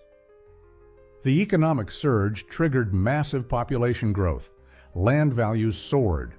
Immigrants from Germany, Ireland, and eastern states poured into the Mississippi Valley seeking opportunity. But they often found stiff competition, few legal protections, and in many cases, grueling work in sawmills, docks, or steamboat crews. The boom also sparked a wave of infrastructure projects, levees, warehouses, rail links, aimed at turning river cities into commercial powerhouses. But the profits were unevenly distributed. Large-scale plantation owners reaped enormous wealth, while the enslaved laborers who fueled that prosperity remained invisible in the economic statistics. The Mississippi boom had environmental consequences too. Deforestation, riverbank erosion, and flooding worsened due to unchecked expansion. Towns that had sprung up overnight were just as quickly wiped out by spring floods or market crashes. Perhaps most importantly, this boom helped tighten the bonds between North, South, and West, even as sectional divisions began to widen. The river didn't just carry goods, it carried ideas, politics, and cultural influence. And as the Mississippi Valley surged forward, so too did the ambitions of the American Republic, deeper into the continent, always chasing the next fertile bend in the river. Michigan and Arkansas, borderland battles for identity. In 1836, two new states joined the Union from opposite ends of the frontier, Michigan in the north and Arkansas in the south. On the surface, they had little in common, but together they reflected the expanding complexity of the American West and the delicate balance the Union sought to maintain. Michigan, carved from the Northwest Territory, entered as a free state. It had grown rapidly thanks to settlers from New England and New York, who brought with them abolitionist sentiments, industrial skills, and Protestant values. Detroit and Ann Arbor emerged as cultural and economic centers, with roads and canals connecting the interior to the Great Lakes. But Michigan's road to statehood wasn't smooth. The Toledo War, a bloodless border dispute with Ohio over a narrow strip of land, delayed its admission. Ultimately, Michigan surrendered the disputed territory in exchange for the entire Upper Peninsula, a trade that seemed foolish at the time but would prove advantageous when vast mineral wealth was later discovered there. Arkansas, meanwhile, was a different frontier entirely. It entered as a slave state, settled largely by migrants from the Carolinas, Georgia, and Tennessee. Swamplands along the Mississippi were cleared for cotton. Small towns like Little Rock and Pine Bluff became centers of plantation life, reliant on enslaved labor. Arkansas was raw. Its infrastructure was limited. Schools were rare, and most of the population lived on isolated farms. Law enforcement was minimal, and frontier justice often meant mob violence or duels. Native tribes such as the Quapaw and Cherokee were forcibly removed to make room for white settlement. Despite these contrasts, both states revealed key themes of the frontier: contested space, migration, economic ambition, and the growing division between free and slave systems. Their simultaneous entry into the Union was no accident. It was part of the ongoing attempt to maintain the sectional balance between North and South. But that balance was becoming harder to keep. With every new state, the stakes grew higher. Would the frontier remain a space of opportunity? Or would it become the battlefield for America's deepest conflicts? Michigan and Arkansas were more than new dots on the map. They were symbols of a nation straining to grow while holding itself together. The Lone Star Rebellion. Texas rises. The Union shakes. By the early 1830s, Texas was still a province of Mexico, sparsely populated, rich in land, and increasingly unstable. The Mexican government, hoping to stabilize and develop the region, had invited Anglo-American settlers to move in, offering land grants and tax breaks. What they got instead was rebellion. The settlers, mostly from the American South, brought enslaved people with them, despite Mexico's abolition of slavery. Cultural and political tensions escalated. Mexican authorities wanted to enforce national law. Settlers wanted autonomy, cheap land, and above all, the right to keep slavery. Conflict was inevitable. In 1835, war erupted. Texians, as they called themselves, rebelled against Mexican President Antonio Lopez de Santa Anna, whose shift toward centralized rule further alienated the settlers. What followed was a brutal, uneven struggle for control of the province.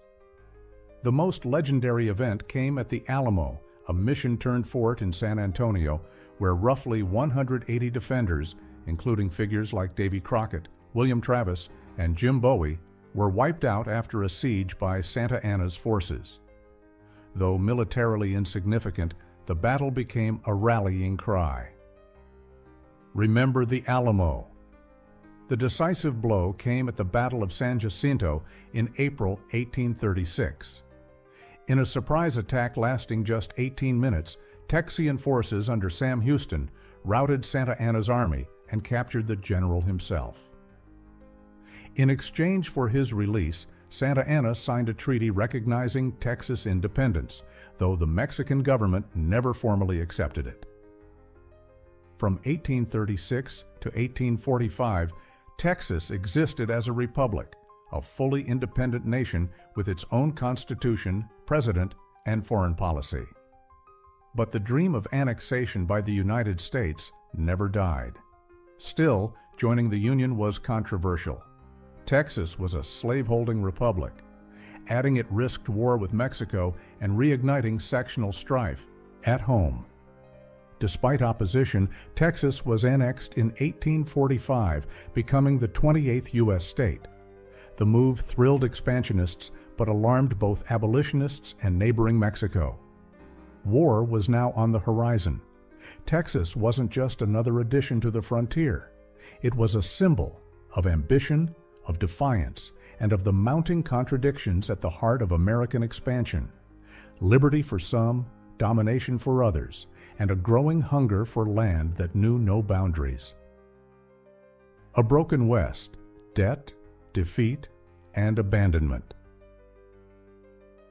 As the 1830s gave way to the 1840s, large parts of the western frontier, especially the central and southern plains, appeared to many in the East as stagnant, underdeveloped, or worse, failed.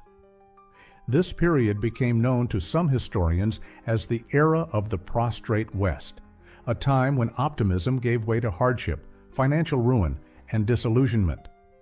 Much of this downturn stemmed from the Panic of 1837, a national financial crisis triggered by speculative bubbles, poor banking policy, and Jacksonian efforts to kill the national bank.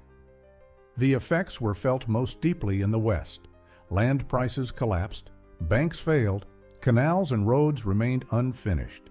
States like Illinois, Indiana, and Michigan had borrowed heavily for infrastructure and now couldn't pay their debts. Credit evaporated, tax revenues dried up. In some cases, state governments nearly shut down. Farmers faced foreclosure in staggering numbers. Many abandoned their lands altogether. Others clung on, working harder for less. In towns across the Midwest and South, stores closed, mills halted, and newspapers stopped printing. The very promise of the frontier, prosperity, independence, growth, seemed broken. At the same time, the myth of the West as a land of equal opportunity began to fracture. Wealth concentrated in fewer hands. Railroads and land companies bought up foreclosed properties, consolidating control over large regions. Speculators who had caused the collapse often emerged even wealthier. The psychological impact was profound. Emigration slowed. Newspapers debated whether expansion had gone too far, too fast. Some reformers began calling for debt relief, land redistribution, and even experiments in cooperative farming. But political will was scarce. Amid this decline, racial and class tensions intensified. In southern frontier towns, violence against enslaved people and free blacks increased. In the North, nativist backlash targeted immigrants, blamed for taking jobs in tight labor markets. Anti-bank populism surged, especially in frontier states that saw themselves betrayed by Eastern financiers. And yet, even in this prostrate state, the West endured. The land was still there. The rivers still flowed. And in the coming decade, new opportunities, driven by gold, war, and invention, would once again bring life to the frontier. For now, though, the dream of boundless prosperity lay bruised and uncertain, scattered across prairie farms and silent canals, waiting for resurrection. To Santa Fe or die trying. While the Mississippi Valley languished in recession, a new corridor of opportunity emerged far to the southwest, the Santa Fe Trail. It was more than a trade route. It was a cultural bridge, a geopolitical lever, and a lifeline through one of the most remote regions in North America. Established officially in 1821, the same year Mexico won independence from Spain. The trail stretched from Franklin, Missouri, across the Great Plains to Santa Fe, the Mexican provincial capital in what is now New Mexico. At roughly 900 miles, the trail crossed territory that was, at the time, entirely foreign to American law, politics, and business. Early on, trade was modest: mules, wagons, cloth, silver, and weapons. But it grew rapidly. Santa Fe merchants welcomed American goods. In return, traders brought back Mexican silver, furs, and wool. What began as a trickle of wagons soon became a caravan, often guarded by armed escorts, wary of both native attacks and the treacherous terrain. The trail passed through Comanche and Kiowa lands, nations that had long dominated the southern plains. Though some tribes traded with the caravans, others resisted the increasing intrusion. Raids, skirmishes, and broken agreements marked the route. Still, the commerce continued. By the 1830s and 40s, the Santa Fe Trail was booming. It served not only traders, but also migrants, missionaries, and soldiers. The U.S. military began mapping the route in greater detail, and diplomatic interest followed. The border between Mexico and the United States remained ambiguous, especially as Texans and American sympathizers began eyeing New Mexico as the next step in territorial expansion. Tensions rose as American presence along the trail increased. Mexican authorities became suspicious, particularly of Americans engaging in unofficial scouting missions. In response, the U.S. dispatched more military surveys, some under the guise of scientific expeditions. The Santa Fe Trail wasn't just moving goods, it was laying the groundwork for war. By the mid-1840s, many Americans viewed the trail as a thread waiting to be pulled. And when the Mexican-American War erupted in 1846, General Stephen Kearny's Army of the West used the trail to march into Santa Fe, not as traders, but as conquerors. What had started as a commercial link ended as a path of conquest. Proof that on the American frontier, trade and takeover were often just two sides of the same coin. Oregon's quiet conquest. While the American Southwest simmered with tension and war, a very different kind of frontier struggle was taking place in the Pacific Northwest. The lush valleys of the Oregon country, a vast region stretching from the Rockies to the Pacific and from Northern California to British Columbia, were the subject of an international tug-of-war between the United States and Great Britain. By the 1830s, American missionaries and settlers had begun filtering into the region, often following routes blazed by fur traders and trappers. The Hudson's Bay Company, a powerful British trading monopoly, dominated the fur economy from its base at Fort Vancouver. But American settlers, particularly those from the Mississippi Valley, began eyeing the region as a land of fertile soil and fresh starts. The Oregon Trail became the main artery of migration. Stretching over 2,000 miles from Independence, Missouri, to the Willamette Valley, it was grueling, deadly, and transformative. Families faced cholera, river crossings, stampedes, and starvation. Graves lined the trail. Yet still the wagons rolled west, driven by the promise of land and the myth of manifest destiny. By the early 1840s, the number of American settlers in the Oregon Territory began to outpace the British presence. Tensions escalated. In the U.S., the rallying cry, 5440 or fight, demanded that the United States claim the entire Oregon country up to the northern latitude of 54 degrees 40 minutes, the edge of Russian Alaska. War with Britain loomed, but cooler heads prevailed. In 1846, the Oregon Treaty was signed, dividing the territory along the 49th parallel, a peaceful settlement in contrast to the ongoing conflict with Mexico to the south. The U.S. quickly moved to organize the region. Settlers in the Willamette Valley drafted provisional governments, laid claim to indigenous lands, and began carving farms out of the forest. Native groups, including the Cayuse, Nez Perce, Chinook, and others, were pushed aside, often violently. In 1847, the killing of missionary Marcus Whitman and his wife by Cayuse warriors triggered a war that would rage for several years, further displacing native communities. Oregon became a U.S. territory in 1848 and would eventually become a state in 1859. But its early years were marked by frontier law, vigilante justice, and a growing settler economy based on timber, agriculture, and trade with California and Asia. The settlement of Oregon showed that not all frontiers were born in battle, but even peaceful migrations could leave scars. The lush valleys may have seemed untouched, but the transformation came swiftly, and for those who had lived there for centuries, irrevocably. The Lost State. Deserets rise and fall. Amid the rush of overland migration in the 1840s, a different kind of frontier story unfolded in the Great Basin. A story not of expansionism or nationalism, but of survival, faith, and utopian ambition. It was the creation of the state of Deseret, the Mormon vision of a religious refuge in the American West. Persecuted in the East and Midwest, the Church of Jesus Christ of Latter-day Saints, often called Mormons, sought a place far beyond U.S. authority. In 1847, under the leadership of Brigham Young, thousands of Mormon pioneers crossed the plains and Rocky Mountains to settle in the valley of the Great Salt Lake, then part of Mexican territory. When the U.S. defeated Mexico in 1848, the region came under American control. But the Mormons had no intention of waiting for federal permission.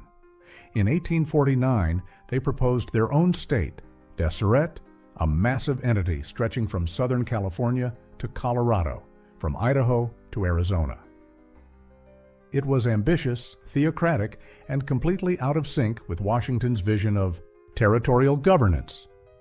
The state of Deseret operated for several years in an unofficial capacity. It had its own legislature, laws, currency, and even a militia, the Nauvoo Legion. The Mormons irrigated the desert, built thriving settlements, and created a remarkably self-sufficient society in an unforgiving landscape. But Deseret quickly attracted suspicion. The practice of polygamy, openly defended by Mormon leaders, outraged Americans back east.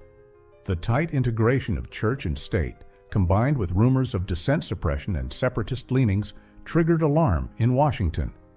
In 1850, Congress refused to recognize Deseret. Instead, it created the Utah Territory, installing federal officials and asserting U.S. authority over the region. But tensions boiled. Federal appointees clashed with Brigham Young, who remained both territorial governor and church president. The friction exploded in 1857 during the Utah War, when President James Buchanan sent troops to install a non-Mormon governor and enforce federal control. Though full-scale combat was avoided, the military occupation marked the end of Deseret's autonomy.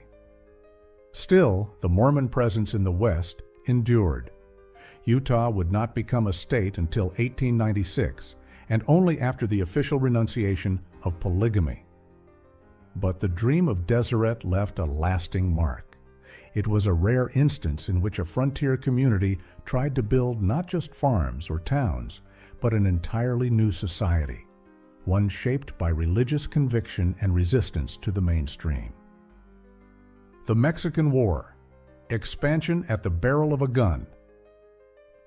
In 1846, the border dispute between the U.S. and Mexico finally ignited into full-scale war, a conflict driven by land, pride, and the relentless ideology of manifest destiny. Though Texas had been annexed the year before, its southern border remained in question. Mexico claimed it stopped at the Nueces River. The United States insisted it reached the Rio Grande. President James K. Polk, a staunch expansionist, sent troops under General Zachary Taylor into the disputed zone. When a skirmish erupted in April 1846, Polk seized the moment, claiming that American blood has been shed on American soil. Congress declared war. What followed was a brutal campaign that spanned deserts, mountains, and cities. U.S. forces invaded from multiple fronts: Taylor in northern Mexico, Stephen Kearny through New Mexico and California, and Winfield Scott landing at Veracruz and marching all the way to Mexico City. The war exposed the U.S. Army's weaknesses, outdated logistics, poor leadership in some quarters, but also demonstrated its growing strength.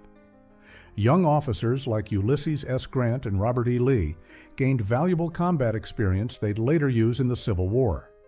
In California, settlers staged the Bear Flag Revolt, declaring an independent republic that quickly handed control over to U.S. forces. In New Mexico, Kearny's troops took Santa Fe without firing a shot, but in central Mexico, the fighting was intense. Battles like Buena Vista, Cerro Gordo, and Chapultepec claimed thousands of lives. The war ended in 1848 with the Treaty of Guadalupe Hidalgo, a lopsided deal that forced Mexico to cede nearly half its territory, including California, Arizona, New Mexico, Utah, Nevada, and parts of Colorado and Wyoming, in exchange for $15 million and forgiveness of some debts. It was a massive territorial gain, but it came at a cost. Tens of thousands died. Mexico was humiliated and politically destabilized. And the United States, now a continental power, was plunged into an even deeper debate over slavery. Would these new territories be free or slave? The Mexican-American War fulfilled the vision of manifest destiny, but it also set the stage for the greatest internal crisis the nation would ever face. California Falls: Gold, Guns, and Glory.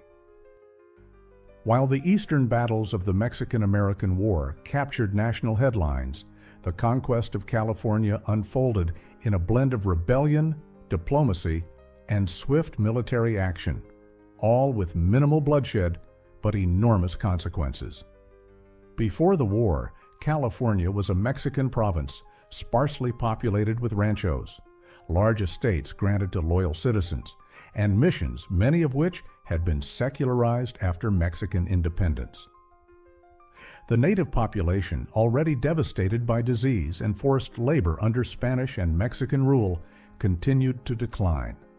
Meanwhile, American interest in California had been growing. For years, especially around San Francisco Bay, which was seen as a strategic anchor for Pacific trade. In June 1846, a small group of American settlers in the Sacramento Valley launched what became known as the Bear Flag Revolt. Declaring independence from Mexico, they raised a crude flag featuring a bear and a star. The revolt was more symbolic than substantive. Within weeks, U.S. naval forces under Commodore John D. Sloat arrived at Monterey and claimed the territory in the name of the United States. By July, Commodore Robert Stockton and General Stephen Kearny began organizing military governance in the region. There was resistance, most notably in the Battle of San Pasqual and a few engagements near Los Angeles, but Mexican forces were outnumbered and poorly supplied. The war in California ended quickly, and with the signing of the Treaty of Cahuenga in 1847, California was firmly under American control. Yet the conquest wasn't merely military. American settlers and the government moved rapidly to establish institutions, courts, and laws that displaced Mexican governance. Californios, the Mexican landowning elite, found their property rights challenged by expensive legal battles, bureaucratic tricks, and outright theft. And for native Californians, the American conquest marked the beginning of a tragic new chapter. Within a few years, thousands were displaced, murdered, or enslaved in what state and federal policies often encouraged or ignored. California's image as a land of opportunity for settlers came directly at the expense of indigenous survival. Still, the conquest set the stage for a boom that would soon grip the nation, one that started with a glint in a riverbed and would reshape the American West forever. Politics beyond the Rockies. By the late 1840s, the United States was no longer just a continental power. It had firmly planted itself on the Pacific coast, and the political implications of this shift were staggering. The new Western territories, won through war and migration, raised urgent questions. How would they be governed? Who would settle them? And most explosively, would they allow slavery? The Compromise of 1850 attempted to settle these issues. California would be admitted as a free state, bypassing territorial status altogether due to its explosive population growth after the gold rush. In exchange, a tougher fugitive slave law would be enacted to placate Southern interests. The remaining territories, New Mexico and Utah, would be left to decide the slavery issue by popular sovereignty. This compromise created fragile peace, but also embedded tension into every Western expansion that followed. The West was no longer a blank slate. It was a battlefield of ideologies. At the same time, political movements rooted in frontier experiences gained momentum. Free soil advocates argued that Western land should be available to white settlers, but not slave owners or freed, black citizens. Others, especially in the South, viewed Western expansion as essential to preserving slavery's future. Meanwhile, as the federal government expanded its footprint, it struggled to project real power into these vast territories. In New Mexico, conflicts with the Navajo and Apache escalated. In Utah, Brigham Young's theocratic government resisted federal oversight. In California, local militias often acted independently, waging unofficial wars against native tribes. Political corruption also plagued the far west. Land speculators and railroad lobbyists increasingly dominated territorial legislatures. Voter fraud, intimidation, and lawless elections were common in frontier settlements. Yet for many Americans, the West remained a symbol of liberty, opportunity, and renewal. Politicians invoked the frontier to justify everything from homesteading laws to military spending. Newspapers in New York and Boston tracked developments in Oregon and California with the same intensity they gave to European affairs. The political importance of the West was no longer theoretical. It was now central to every major national debate, a region whose future would determine the fate of the entire republic. Preemption, stealing with signatures. As the frontier pushed westward, one issue continued to haunt both settlers and lawmakers alike: land ownership. Thousands of families had moved onto unsurveyed or unclaimed public land, building homes and farms before the federal government could catch up. These settlers were known as squatters, and their fight for legitimacy gave rise to one of the most hotly debated policies of the 19th century: preemption. Preemption was the principle that settlers who had already improved public land by building cabins, clearing fields, and planting crops should have the first right to purchase that land, often at a reduced price. It was a populist idea rooted in the belief that hard work should be rewarded with ownership. Supporters, mostly from western and frontier states, argued that preemption would encourage real settlement, not land speculation. They pointed to the hardships of pioneer life, hostile terrain, isolation, and the constant threat of displacement as justification for giving squatters a legal path to title. Opponents, especially in the East and among speculators, viewed preemption as chaos. They feared it undermined the rule of law, encouraged illegal settlement, and made orderly land sales impossible. Worse, it reduced the value of federal land, threatening one of the government's most reliable revenue streams. But the political power of frontier states was growing. In 1841, Congress passed the Preemption Act, legalizing the squatter's rights principle. Settlers could now buy up to 160 acres of public land at $1.25 an acre, provided they could prove residence and improvement. The impact was enormous. It legitimized thousands of farms. It encouraged further migration. And it shifted public land policy in favor of smallholders, at least in theory. In practice, preemption was exploited. Speculators hired dummy settlers to file claims. Wealthier individuals would bribe local land officers or rush to claim prime locations. Native land cessions, often achieved through coercion or violence, provided the basis for these new claims. Meanwhile, racial exclusions ensured that black settlers and indigenous families rarely benefited. Still, preemption marked a significant shift. It symbolized the growing belief that land should not be held for profit alone, but that those who worked it should have a claim to it. It was a democratic promise wrapped in legal paperwork, a promise that would find its fullest expression 2 decades later in the Homestead Act. The West of the 40s: settlers, scouts, and scars. The 1840s were a moment of contradictions. America had grown larger than ever before, stretching from the Atlantic to the Pacific. But the frontier, rather than shrinking, grew more volatile, more contested, and more ideologically loaded than at any point in the nation's history. Across the Mississippi, settlers moved rapidly into Iowa, Wisconsin, and Minnesota. These were lands recently ceded or seized from the Sioux, Sauk, and Fox nations. Towns sprang up overnight. Rail lines and post offices followed. The federal government could barely keep pace. Land offices were overwhelmed. Surveyors were months behind. But the settlers didn't wait. In the upper Midwest, this expansion felt like triumph. Communities grew, schools opened, fields bloomed. But south and west of the Missouri River, the frontier told a darker story. The Plains tribes, Sioux, Cheyenne, Arapaho, Comanche, and Kiowa, remained dominant in their territories. These were horse cultures, masters of the bison economy, and formidable military powers. They tolerated some white migration, particularly along trade routes like the Santa Fe and Oregon trails. But tensions were rising. The migration trails themselves became flashpoints. By the late 1840s, tens of thousands of wagons passed through tribal lands each year. Buffalo herds were disrupted. Grasslands were overgrazed. Water sources were polluted. Tribal leaders issued warnings.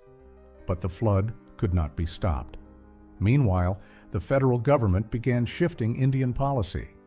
Instead of treating tribes as sovereign nations agents increasingly pushed them toward concentration, confining them to specific zones. Though still unofficial, this would eventually harden into a reservation system. In California and the Southwest, things were changing even faster. The gold rush had begun. New laws were passed. Vigilante justice replaced territorial courts. In many ways, the frontier of the 1840s was lawless, not because there were no rules, but because the rules changed with every new settlement, every new discovery. And politically, the 1840s frontier was at the center of national debate. Should new territories allow slavery? Should the government fund internal improvements? Should land be reserved for settlers or open to corporations and speculators? The 1840s frontier wasn't a fixed place on a map. It was a moving target, a line of friction where ideas, armies, economies, and cultures collided. And as the decade closed, it was becoming clear. The next phase of expansion would require more than just ambition. It would demand control, and lots of it. The Age of Iron, Rails, Steel, and Speed. Until the 1840s, the American frontier had been defined by rivers, wagons, and trails. But all that began to change with the rise of a new force, the railroad. Steel rails, iron locomotives, and the dream of mechanical speed transformed not just how Americans moved, but how they thought about the frontier itself. The first major Western rail line, the Illinois Central Railroad, was chartered in 1851 and built rapidly, connecting the Great Lakes to the Mississippi. Towns that had been days apart by wagon were suddenly linked in hours. Grain, cattle, and lumber flowed east. Finished goods moved west. And most importantly, people poured into the interior like never before. The railroad was not a neutral tool, it was political. It shaped settlement patterns, determined which towns thrived and which faded. Whole cities like Chicago rose to prominence because of their position as rail hubs.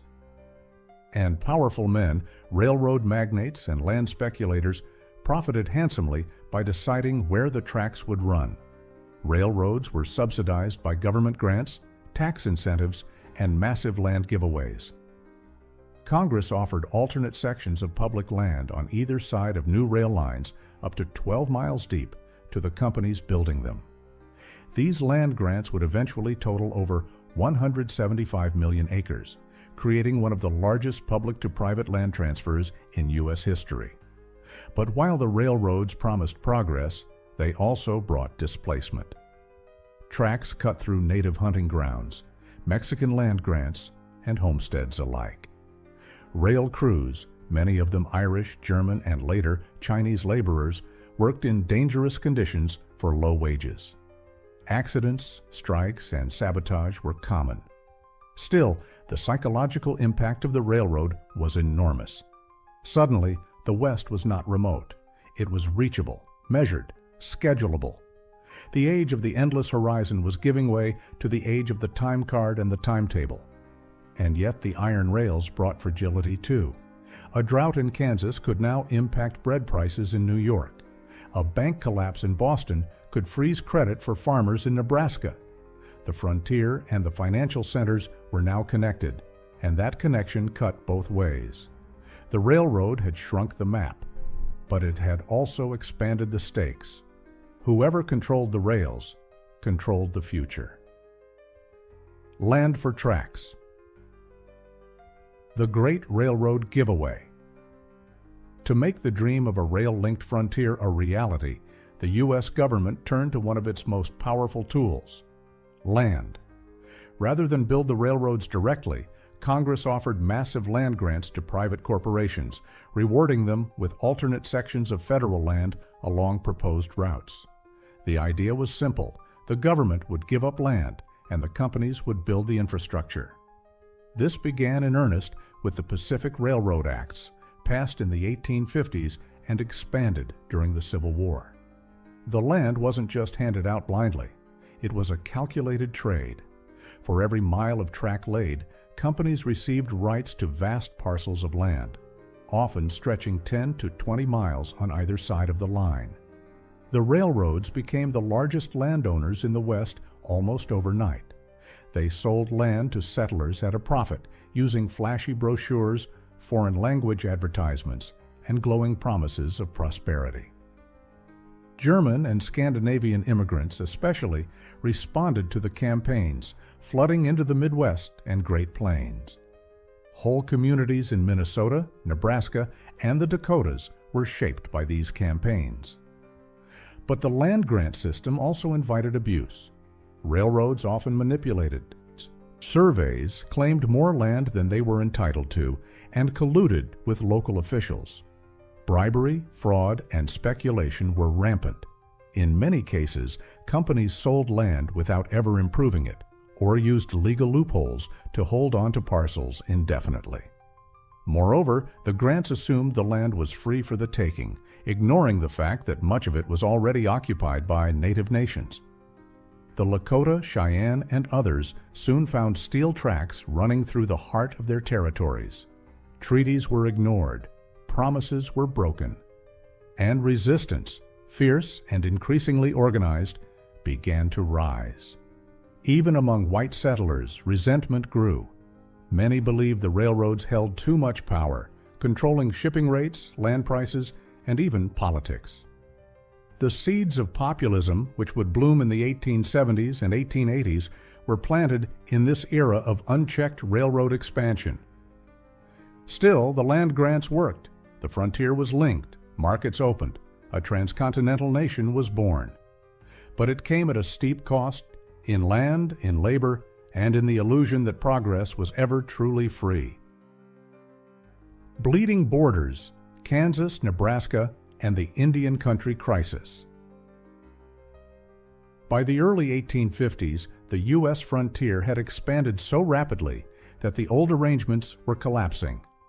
The so-called permanent Indian frontier, once promised to native tribes as a final western boundary, was being shredded by new land hunger, rail ambitions, and sectional politics.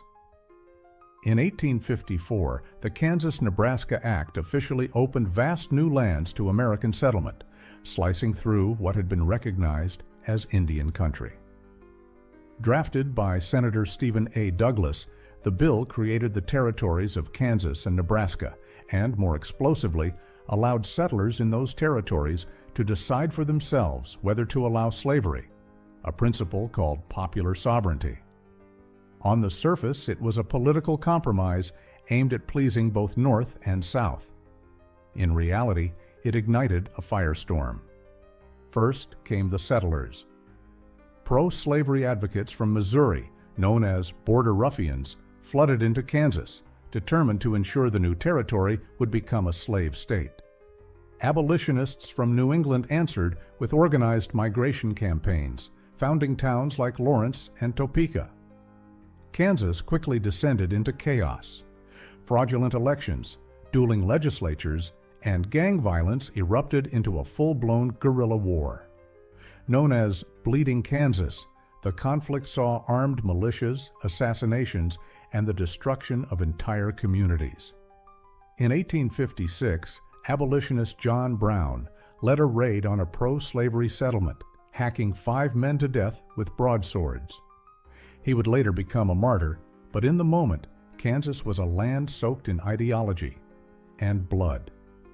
Meanwhile, native nations who had been removed to the area decades earlier, including the Shawnee, Delaware, Kickapoo, and Potawatomi, were once again forced off their lands to make way for the new territories.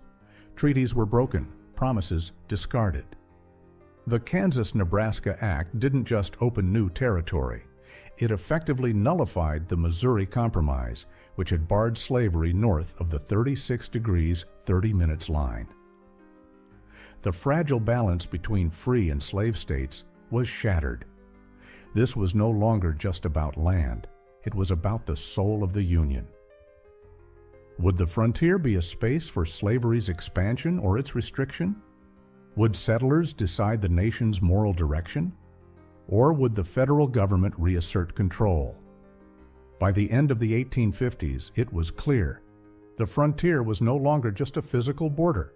It was the battleground of America's deepest divisions, and the storm that Kansas unleashed would soon spread across the nation. Pike's Peak, or Broken Bones. In 1858, rumors of gold in the Rocky Mountains sparked a frenzy that rivaled the California gold rush a decade earlier. This time, the rush centered around the high plains and mountains of what was then western Kansas Territory, soon to be organized as the Colorado Territory. The slogan was simple: Pike's Peak or Bust.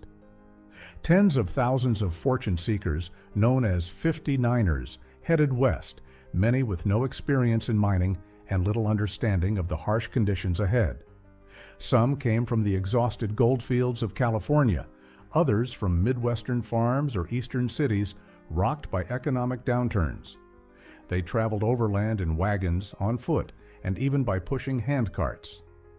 By the time they reached the Rockies, many had indeed gone bust, sick, broke, and disappointed by the sparse findings near Pike's Peak itself. But other nearby regions, especially around Clear Creek and Cherry Creek, did yield gold. The city of Denver was founded almost overnight. The gold rush transformed the Central Rockies. Mining camps exploded into boomtowns, filled with tents, saloons, and claim offices. Law was scarce, and justice was often delivered by vigilante mobs or miners' courts. Violence was common, so was fraud. Claims were stolen, partners betrayed, and newcomers robbed. As with all gold rushes, the real money was rarely in the gold itself. It was in the infrastructure, merchants, transport, supply chains.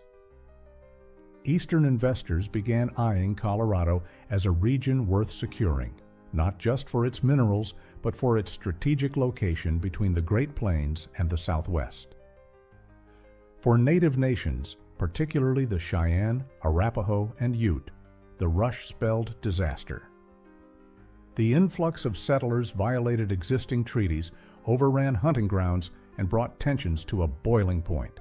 The U.S. government promised protections, and then reneged.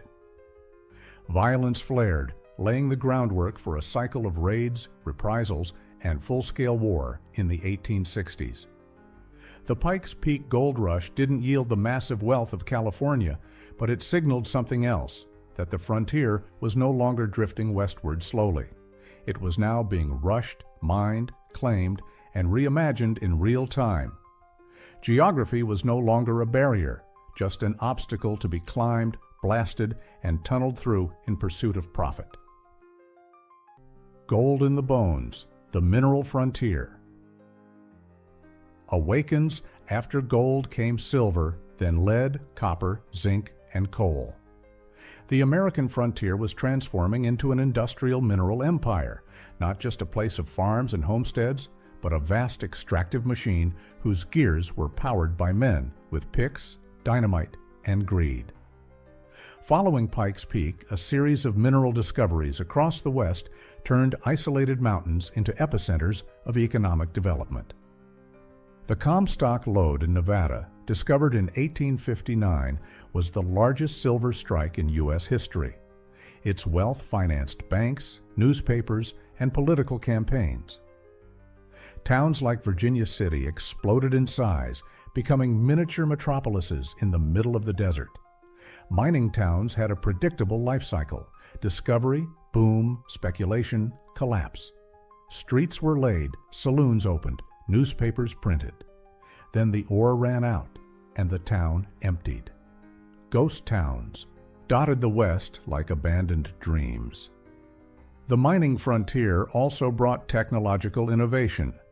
Engineers developed new techniques to reach deeper veins, including hydraulic mining, which used high-pressure water to wash away entire hillsides. While efficient, it devastated landscapes, rivers, and downstream communities. Labor conditions were brutal. Miners worked in darkness, inhaling toxic dust, risking cave-ins and explosions daily. Strikes were common, as were violent crackdowns. Ethnic divisions ran deep. Cornish miners, Chinese laborers, Irish crews, and Mexican workers were all exploited differently and often pitted against one another. And, of course, it all occurred on indigenous lands. Treaties were violated as mining companies demanded more access. The Sioux, Shoshone, Nez Perce, and other nations found their sacred mountains invaded, their rivers polluted, their existence threatened. But the mineral empire shaped more than local economies. It influenced national policy. Railroads were extended to connect mines to markets. Federal land policy bent to the needs of extractive industries. Politicians listened to mining lobbies. Newspapers celebrated every new strike as a triumph of American ingenuity, conveniently ignoring the environmental destruction and human toll. By the eve of the Civil War, the frontier was no longer just a question of settlement. It was about extraction, industry, and empire. The age of the independent pioneer was giving way to the age of corporate conquest, and the minerals buried in the mountains would fund the future of American power. The Overland Gauntlet, from dust to steel. By the early 1860s, the need for a dependable transcontinental communication and transportation network had become urgent. The country was vast, tensions were escalating, and California, with its gold, ports, and growing population, was isolated by thousands of miles of mountains and desert. The answer was the Overland Route, a corridor that would connect east and west across the heart of the continent. Before the railroads could span the continent, it was the stagecoach lines, freight wagons, and later the Pony Express that defined this overland system. The most famous of these routes was the Overland Trail, running from Missouri through Nebraska, Wyoming, Utah, and Nevada, and finally reaching California. The trail followed river valleys, mountain passes, and ancient indigenous paths. Stagecoach companies like Russell, Majors, and Waddell, and later Ben Holliday's Overland Stage Line, moved passengers and mail at breakneck pace, often covering more than 100 miles per day across hostile terrain. It was expensive, uncomfortable, and dangerous. Coaches tipped, broke axles, or were ambushed. Passengers endured days without sleep, meals in fly-infested way stations, and attacks by bandits or, increasingly, native warriors defending their lands. In 1860, the Pony Express captured national imagination. Young riders, some as young as 14, carried mail across 2,000 miles in 10 days. They rode light, fast, and alone, switching horses every 10 to 15 miles. The service only lasted 18 months before the telegraph made it obsolete, but its legend endured. The overland routes were lifelines, but they were also instruments of conquest. Stations were built on native lands, fortifications followed, and eventually the U.S. Army. The Plains tribes, especially the Lakota, Cheyenne, and Arapaho, increasingly saw these trails not as roads, but as threats. Raids escalated, and what began as isolated skirmishes would soon become all-out war. At the same time, the overland routes accelerated settlement. Towns sprang up at supply depots. Ranches followed the wagons. Traders and homesteaders moved behind the stage lines. By the early 1860s, the overland route had helped knit the far-flung coasts of the U.S. together just in time for the country to begin pulling itself apart.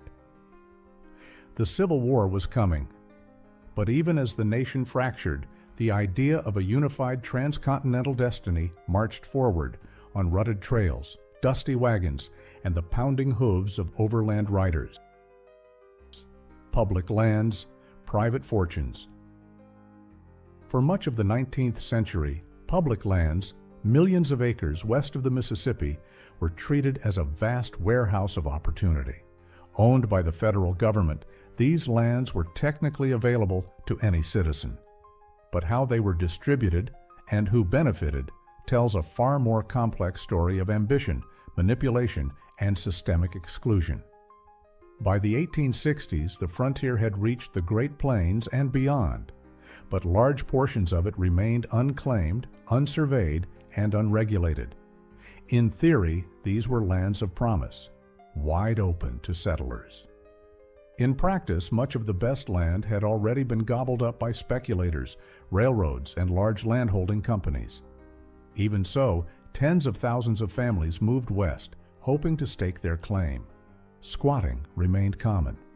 So did confusion over titles, surveys, and local control. The Federal General Land Office was overwhelmed. Corruption was rampant. Land agents took bribes, sold fraudulent titles, and allowed speculators to file under false names. The vastness of the West didn't help. A claim made in Washington might be 2,000 miles away, in terrain unknown to federal officials. Fraud thrived in this bureaucratic vacuum. Companies would claim water sources, timber zones, and mineral deposits long before settlers even knew they existed. Meanwhile, indigenous nations were still living on much of this land. Treaties were in place, but routinely broken. Settlers and surveyors ignored them. The land was not empty. It was occupied, stewarded, and defended. The idea that it was open was a convenient fiction for those in power. Still, the notion of public land as a democratic resource had strong support, especially among Northern and Western politicians. In 1862, this vision would become law with the Homestead Act, granting 160 acres to anyone willing to live on and improve the land for 5 years. But that promise hadn't yet materialized. In the early 1860s, the public lands remained a paradox, wide open but fenced by power. For every farmer with a dream, there was a railroad company with a deed. For every wagon on the horizon, a speculator in a courthouse was already claiming the soil beneath it. The land was America's inheritance, but also its battleground. Civil War on the plains, forgotten battlefields. While the nation split in two from 1861 to 1865, the frontier, especially the Great Plains, didn't pause. Instead, it entered a new phase of conflict, displacement, and expansion under the cover of civil war. Though most Civil War battles were fought east of the Mississippi, the war's effects on the frontier were profound. For one, the U.S. Army pulled thousands of troops from forts across the West to fight in the East and South. This left frontier settlements exposed, and native nations saw an opportunity. In 1862, the Dakota War erupted in Minnesota. Years of broken treaties, withheld annuities, and starvation led the Dakota Sioux, under Little Crow, to attack white settlements along the Minnesota River. Over 600 settlers and soldiers were killed. The U.S. responded with overwhelming force. Hundreds of Dakota were captured, and 38 were hanged in the largest mass execution in U.S. history, carried out on President Lincoln's orders, though he had commuted hundreds of other death sentences. This marked a turning point. The federal government now saw native uprisings not just as local disputes, but as threats to national stability. In response, it remilitarized the frontier. Even in the chaos of the Civil War, railroad construction continued across the plains. The Pacific Railroad Act of 1862 launched the building of the Union Pacific, aiming westward from Omaha. War or not, the federal government was determined to bind the coasts by steel. Meanwhile, Confederate sympathizers attempted to stir unrest in the West. Rebel forces briefly invaded New Mexico in 1862, hoping to seize California gold and Pacific ports. They were defeated at Glorieta Pass by a mix of Union troops and local militia, a little-known but strategically vital victory. In the midst of all this, settlers kept coming. Black homesteaders, known as exodusters, began establishing frontier communities in Kansas. Immigrants fled war-torn cities for open land. The frontier did not sleep during the Civil War. It multiplied. But the cost was high. Native nations across the plains saw their lands seized, their treaties ignored, and their people hunted. The war distracted the nation and cleared the way for expansion at full speed. The Civil War reshaped the East, but on the frontier it sharpened the blade of conquest. Union Pacific, the railroad that built an empire. At the height of the Civil War, with the nation divided and the economy strained, Congress passed one of the most transformative pieces of legislation in American history, the Pacific Railway Act of 1862. It authorized the creation of a transcontinental railroad, a steel thread to bind the fractured republic from coast to coast. The eastern half of this monumental project was the Union Pacific Railroad, headquartered in Omaha, Nebraska, and led by a mix of engineers, financiers, and speculators. The Union Pacific was tasked with building westward across the Great Plains, over the Rockies, and toward an eventual meeting point in the Utah desert. It was a Herculean challenge. Labor was the first obstacle. The war had drawn off much of the nation's workforce. To meet demand, the company hired a mix of Irish immigrants, Civil War veterans, and freedmen, all lured by wages, adventure, or desperation. They worked through brutal winters, searing summers, disease, and danger. Native tribes saw the railroad for what it was, an invasion, and attacks on work crews became common. To fund construction, the federal government awarded the Union Pacific massive land grants and low-interest loans. For every mile of track laid, the company received alternating sections of land on either side, land they could later sell to settlers at a profit. The incentive was clear: lay tracks fast, get land faster, and they did. Construction accelerated after 1865. Supply depots became towns. River crossings became bridges. Plains herds scattered before the progress of locomotives. The speed was breathtaking, but it also bred corruption. The Union Pacific became entangled in the Credit Mobilier scandal, a scheme in which insiders created a construction company that overbilled the railroad and paid themselves handsomely. Members of Congress were bribed with shares. The scandal broke in the early 1870s, tarnishing reputations and revealing how intertwined politics and corporate expansion had become. Still, by 1869, the work was done. On May 10th, at Promontory Summit, Utah, the Union Pacific met the Central Pacific coming from California. The Golden Spike was driven. The coasts were connected.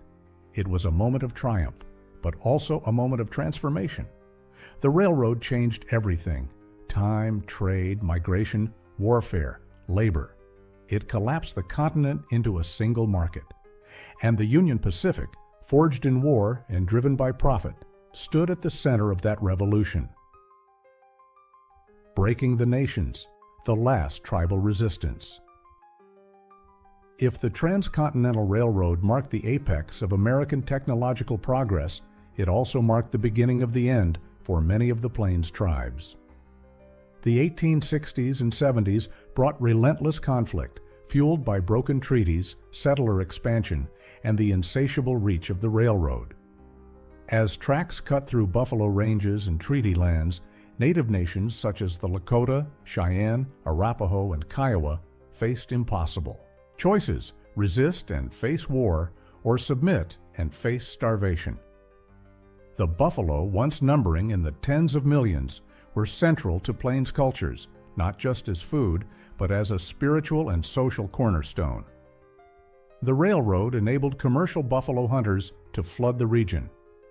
Armed with long-range rifles and backed by rail transport, these hunters killed thousands per day. The goal, as many military leaders admitted, was not just economic. It was cultural extermination. By the early 1870s, the buffalo were nearly gone. Tribes responded with defiance. The Red Cloud War, 1866 to 1868, saw the Lakota and their allies defeat U.S. forces in the Fetterman Fight, one of the worst Army losses in frontier history up to that point. The result was the Treaty of Fort Laramie, 1868, which guaranteed the Lakota control of the Black Hills and a vast territory in present-day South Dakota.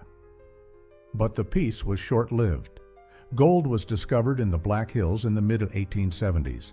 Miners poured in, The army failed to stop them. The Lakota and Cheyenne refused to cede the sacred land. War resumed. It was not just the Lakota. Across the West, the Ute, Comanche, Apache, Nez Perce, and Modoc all resisted, often with extraordinary resilience. Leaders like Sitting Bull, Crazy Horse, Geronimo, and Chief Joseph emerged as symbols of native strength, but they faced overwhelming odds.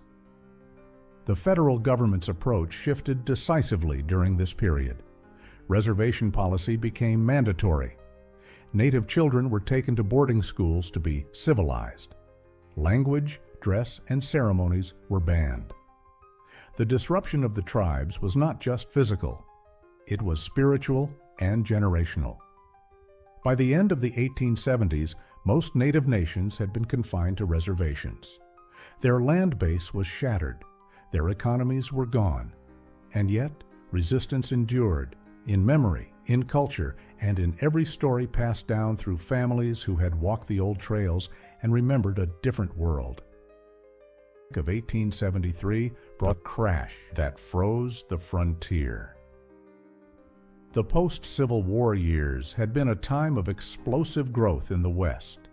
Railroads crisscrossed the continent, towns rose out of nothing, and fortunes were made overnight. But like every boom, it was followed by a bust, and the Panic of 1873 brought the frontier economy to its knees.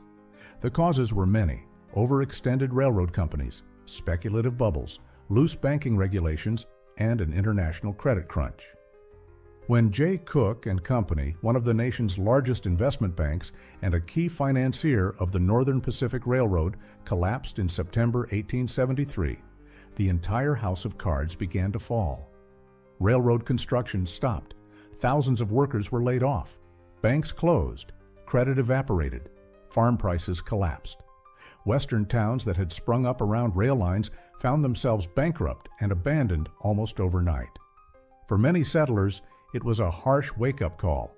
They had been promised that hard work and land ownership would lead to prosperity. Now they faced foreclosure, hunger, and in some cases, flight back east. Homesteads failed. Immigrant communities fractured. Dreams died hard. But the panic also exposed the fragility of the frontier economy. So much had been built on debt, speculation, and a belief in endless growth. When the system faltered, there were no safety nets. Farmers had no subsidies. Laborers had no protections. Banks had no reserves. Outrage spread. Populist movements began to stir. Westerners blamed Eastern bankers, corrupt railroads, and indifferent politicians. The seeds of agrarian rebellion, which would blossom into the Granger movement and later the Populist Party, were planted in this soil of disillusionment. Meanwhile, Native Americans, already confined to reservations, saw federal support dry up. Rations were reduced. Supplies were late. Promises were broken. Again, the panic worsened their already dire conditions. For black communities in the West, many of them freed people seeking refuge from the post-war South, the economic collapse was devastating. Without access to capital, credit, or reliable markets, many were forced off their land or into exploitative labor. The Panic of 1873 didn't end Western expansion, but it interrupted its story, forcing Americans to question the mythology of progress and to reckon with the real cost of frontier capitalism.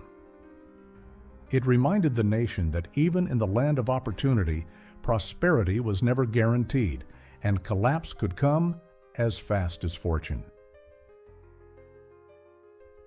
Populist cures and prairie rage. As the economic fallout from the Panic of 1873 rippled across the country, desperate Americans, particularly those in the West, looked for panaceas, quick fixes that might restore prosperity and fairness to frontier life. These weren't medical cures, but political and economic remedies proposed by a rising chorus of disillusioned farmers, settlers, and working-class communities. The most prominent among these was the rise of the Grange, or the patrons of husbandry. Founded in 1867, the Grange began as a fraternal organization that offered education and social connection for isolated farm families. But by the mid-1870s, it evolved into a powerful political force, advocating for economic reforms to fight what it saw as the twin evils of railroad monopolies and corrupt banking interests. Grangers demanded regulation of freight rates, standard grain measurements, cooperative grain elevators, and rural credit systems. Their slogan, "Equal rights to all, special privileges to none," resonated deeply across the western frontier, where monopolies and middlemen seemed to control every dollar a farmer made. Alongside the Grange emerged a wave of cooperative movements. Farmers pooled resources to purchase equipment, seeds, and even rail cars. These cooperative ventures were often targeted by big business, but some succeeded in breaking temporary monopolies. Currency reform became another frontier obsession. Many Westerners supported the expansion of greenbacks, paper money issued during the Civil War, which they saw as a way to stimulate inflation and ease debt burdens. Still others backed the free silver movement, which pushed for silver to be coined alongside gold at a fixed ratio, expanding the money supply and undermining the gold standard that favored creditors. The desire for reform also birthed radical new ideas about land. Influential thinkers like Henry George proposed a single land tax to prevent speculation and encourage productive use. Others called for the nationalization of railroads or for federal control over natural resources. To many Americans in the East, these proposals seemed extreme or even un-American. But to struggling families on the plains and in the mountain valleys, they were lifelines, ways to regain autonomy, stability, and dignity in a system increasingly tilted against them. Though not all these movements succeeded, they set the stage for larger waves of populist revolt in the decades to come. And they proved something crucial. The frontier wasn't just a place of rugged individualism. It was also a place of collective resistance, of grassroots movements, and of bold experiments in democracy. Cowboys, barons, and the fenced-in future. While farmers organized and reformers protested, another part of the frontier was entering its golden, and soon-to-be mythologized, age, the cow country. Spanning from Texas through the Kansas plains and up into Montana and Wyoming, the cattle frontier created one of the most iconic American archetypes, the cowboy. But before it was legend, it was logistics. After the Civil War, Texas was overflowing with longhorn cattle, hardy animals that could survive harsh conditions and long distances. But they were nearly worthless locally. The solution was simple in theory. Drive the herds north to railheads in Kansas, where they could be shipped to Chicago stockyards and eastern markets. So began the great cattle drives of the 1860s and 70s, journeys of hundreds of miles along trails like the Chisholm, Goodnight Loving, and Western Trail.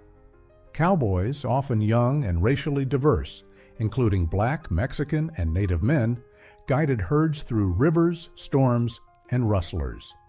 They slept under stars, battled boredom and weather, and occasionally found themselves in the violent whirl of cattle towns like Dodge City or Abilene.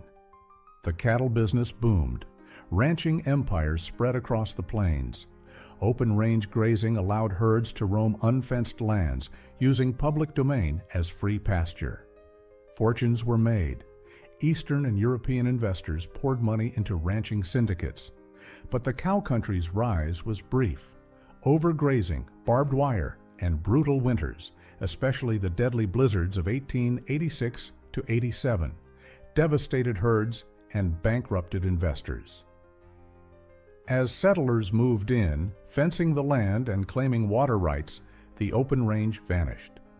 Conflicts flared between nesters, small farmers, and cattle barons, leading to range wars and legendary standoffs like the Johnson County War in Wyoming. The reality of the cow country was far more complex than Hollywood's version. Cowboys weren't lone gunmen. They were laborers in a vast supply chain. The towns they visited weren't lawless wastelands, but boom towns driven by capitalism. And the cattle industry wasn't isolated from national forces. It was shaped by railroads, meat packers, bankers, and politicians. Still, the myth endured. The image of the frontier cowboy, independent, stoic, and armed, would become the dominant cultural symbol of the American West, even as the real cow country faded into barbed wire fences and corporate consolidation. The census said closed, but the fight wasn't over. In 1890, the U.S. Census Bureau declared something that would rattle historians, politicians, and the national psyche. The American frontier, it said, was closed. There was no longer a clear line of settlement. The map had been filled in. The age of frontiers, at least in its geographic form, was over. This moment inspired one of the most influential historical essays ever written. Frederick Jackson Turner's The Significance of the Frontier in American History. Delivered in 1893, Turner argued that the frontier had been the crucible of American democracy, individualism, and innovation. Without it, he warned, the nation might lose its defining character. But what had really closed? In many ways, the frontier had been transformed, not ended. Railroads crisscrossed the continent, telegraph lines stitched the coasts. States had replaced territories. The open land was now fenced, claimed, and incorporated into a national economy. For native peoples, the closing of the frontier was not a statistic. It was a catastrophe. The last armed resistance had been crushed at Wounded Knee in 1890, when U.S. troops killed over 250 Lakota men, women, and children. Reservations had become permanent, often impoverished, holding communities cut off from ancestral lands and cultural lifeways. For Black Americans, the end of the frontier came with broken promises. The land that was supposed to offer opportunity often came with exclusion, violence, or fraud. Exoduster communities persisted, but Jim Crow laws and economic disenfranchisement followed. For settlers, especially those in the West's drier or more remote regions, the closing of the frontier did not mean the end of hardship. Drought, debt, and corporate consolidation pushed many families off the land. The myth of abundance had met the reality of limits. Yet the idea of the frontier endured. It became political rhetoric, literary inspiration, a cornerstone of national identity. The cowboy, the log cabin, the lone prospector, these weren't just images of the past. They were recast as symbols of American exceptionalism, even as the actual frontier faded into memory. The census was right. The land had been claimed. But the cultural frontier, the hunger for reinvention, the thirst for space and freedom, would persist in new forms. In factories, in cities, in foreign wars, and eventually in the stars. The story of the frontier wasn't over. It had simply entered its next phase. Statehood at gunpoint, the Omnibus rush. Between 1889 and 1896, Congress approved the statehood of a massive swath of territory, culminating in what was often called the Omnibus states: North Dakota, South Dakota, Montana, and Washington, all admitted in 1889, followed by Idaho and Wyoming in 1890, and Utah in 1896. These states marked the final major transformation of the American West into a fully political space, not just a geographic one. These admissions were not merely ceremonial. Each was the result of intense negotiations, political jockeying, and pressure from settlers eager for representation, infrastructure, and recognition. The federal government had long delayed many of these states' entry, wary of religious minorities, as with Utah and the Mormons, indigenous land claims, or regional instability. By the late 1880s, however, the pressure was overwhelming. Settlers were no longer content to live in limbo. For Utah, statehood was conditional. The Church of Jesus Christ of Latter-day Saints had to officially abandon the practice of plural marriage, which it did under intense federal pressure in 1890. In exchange, Utah gained full statehood and its people full citizenship rights, though anti-Mormon sentiment lingered in federal policy for decades. Meanwhile, native lands were continually sliced apart to create space for these new states. Under the Dawes Act of 1887, communal lands were broken up into individual plots, and surplus lands, millions of acres, were sold off to white settlers. This policy was sold as reform. In practice, it was an erasure. In the Yabai, Dakotas, the final push for statehood came with brutal irony. In 1890, the same year South Dakota joined the Union, U.S. troops slaughtered Lakota families at Wounded Knee, effectively crushing native resistance in the northern plains. Statehood, for many, was born in blood. These new states came with great expectations. Railroads expanded rapidly. Cities like Seattle, Salt Lake City, and Fargo grew into commercial hubs. Public schools, newspapers, legislatures, all the markings of stability were established. But alongside the hope came speculation, corruption, and marginalization. And yet, despite all, the people of the Omnibus states pushed forward. They staked their identities in this new West, equal parts rugged and institutional, free and governed. But the question lingered: what kind of nation had been built on this land, and at what cost? The myth of the frontier, what we forgot to remember. In 1893, historian Frederick Jackson Turner stood before the American Historical Association at the World's Columbian Exposition in Chicago and delivered a thesis that would reshape the national self-image. His argument was simple and profound. The frontier is closed, and with it, the formative era of American democracy had ended. Turner claimed that the frontier had shaped the American character, forged it in hardship, independence, conflict, and adaptation. Without it, he warned, the nation might lose its unique energy, its resilience, its drive for self-reinvention. But Turner's vision, however influential, was selective. It glossed over the conquest and dispossession of native nations, the role of slavery and racism in Western expansion, the impact of corporate monopolies, and the diversity of people, black, indigenous, immigrant, women, who made the frontier what it truly was. The disappearance of the frontier wasn't the end of expansion. It was the beginning of myth-making, the moment when real history was recast into folklore, entertainment, and national mythology. Dime novels, Wild West shows, and eventually Hollywood would sell a cleaned-up version of the frontier, one with outlaws and sheriffs, not broken treaties, and land theft. But the real story didn't disappear. It simply changed forms. You can see it in the faded land plats of broken homesteads in Kansas, in the weather-beaten gravestones of Chinese railroad workers in Nevada, in the oral histories of the Dene, Lakota, and Nez Perce, in the faded ink of land claims signed under pressure or in confusion, in the names of rivers, counties, and mountains that still whisper their past. And now the question turns to us. How should we remember this history?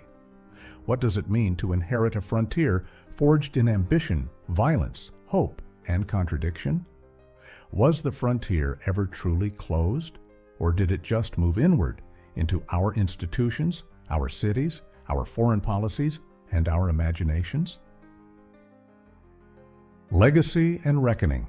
The frontier never died. It moved inside us. The story of the American frontier is not just a tale of the past. It's a mirror, one that reflects our deepest values: freedom, justice, power, and identity, and forces us to confront how those ideals were forged, bent, and sometimes broken.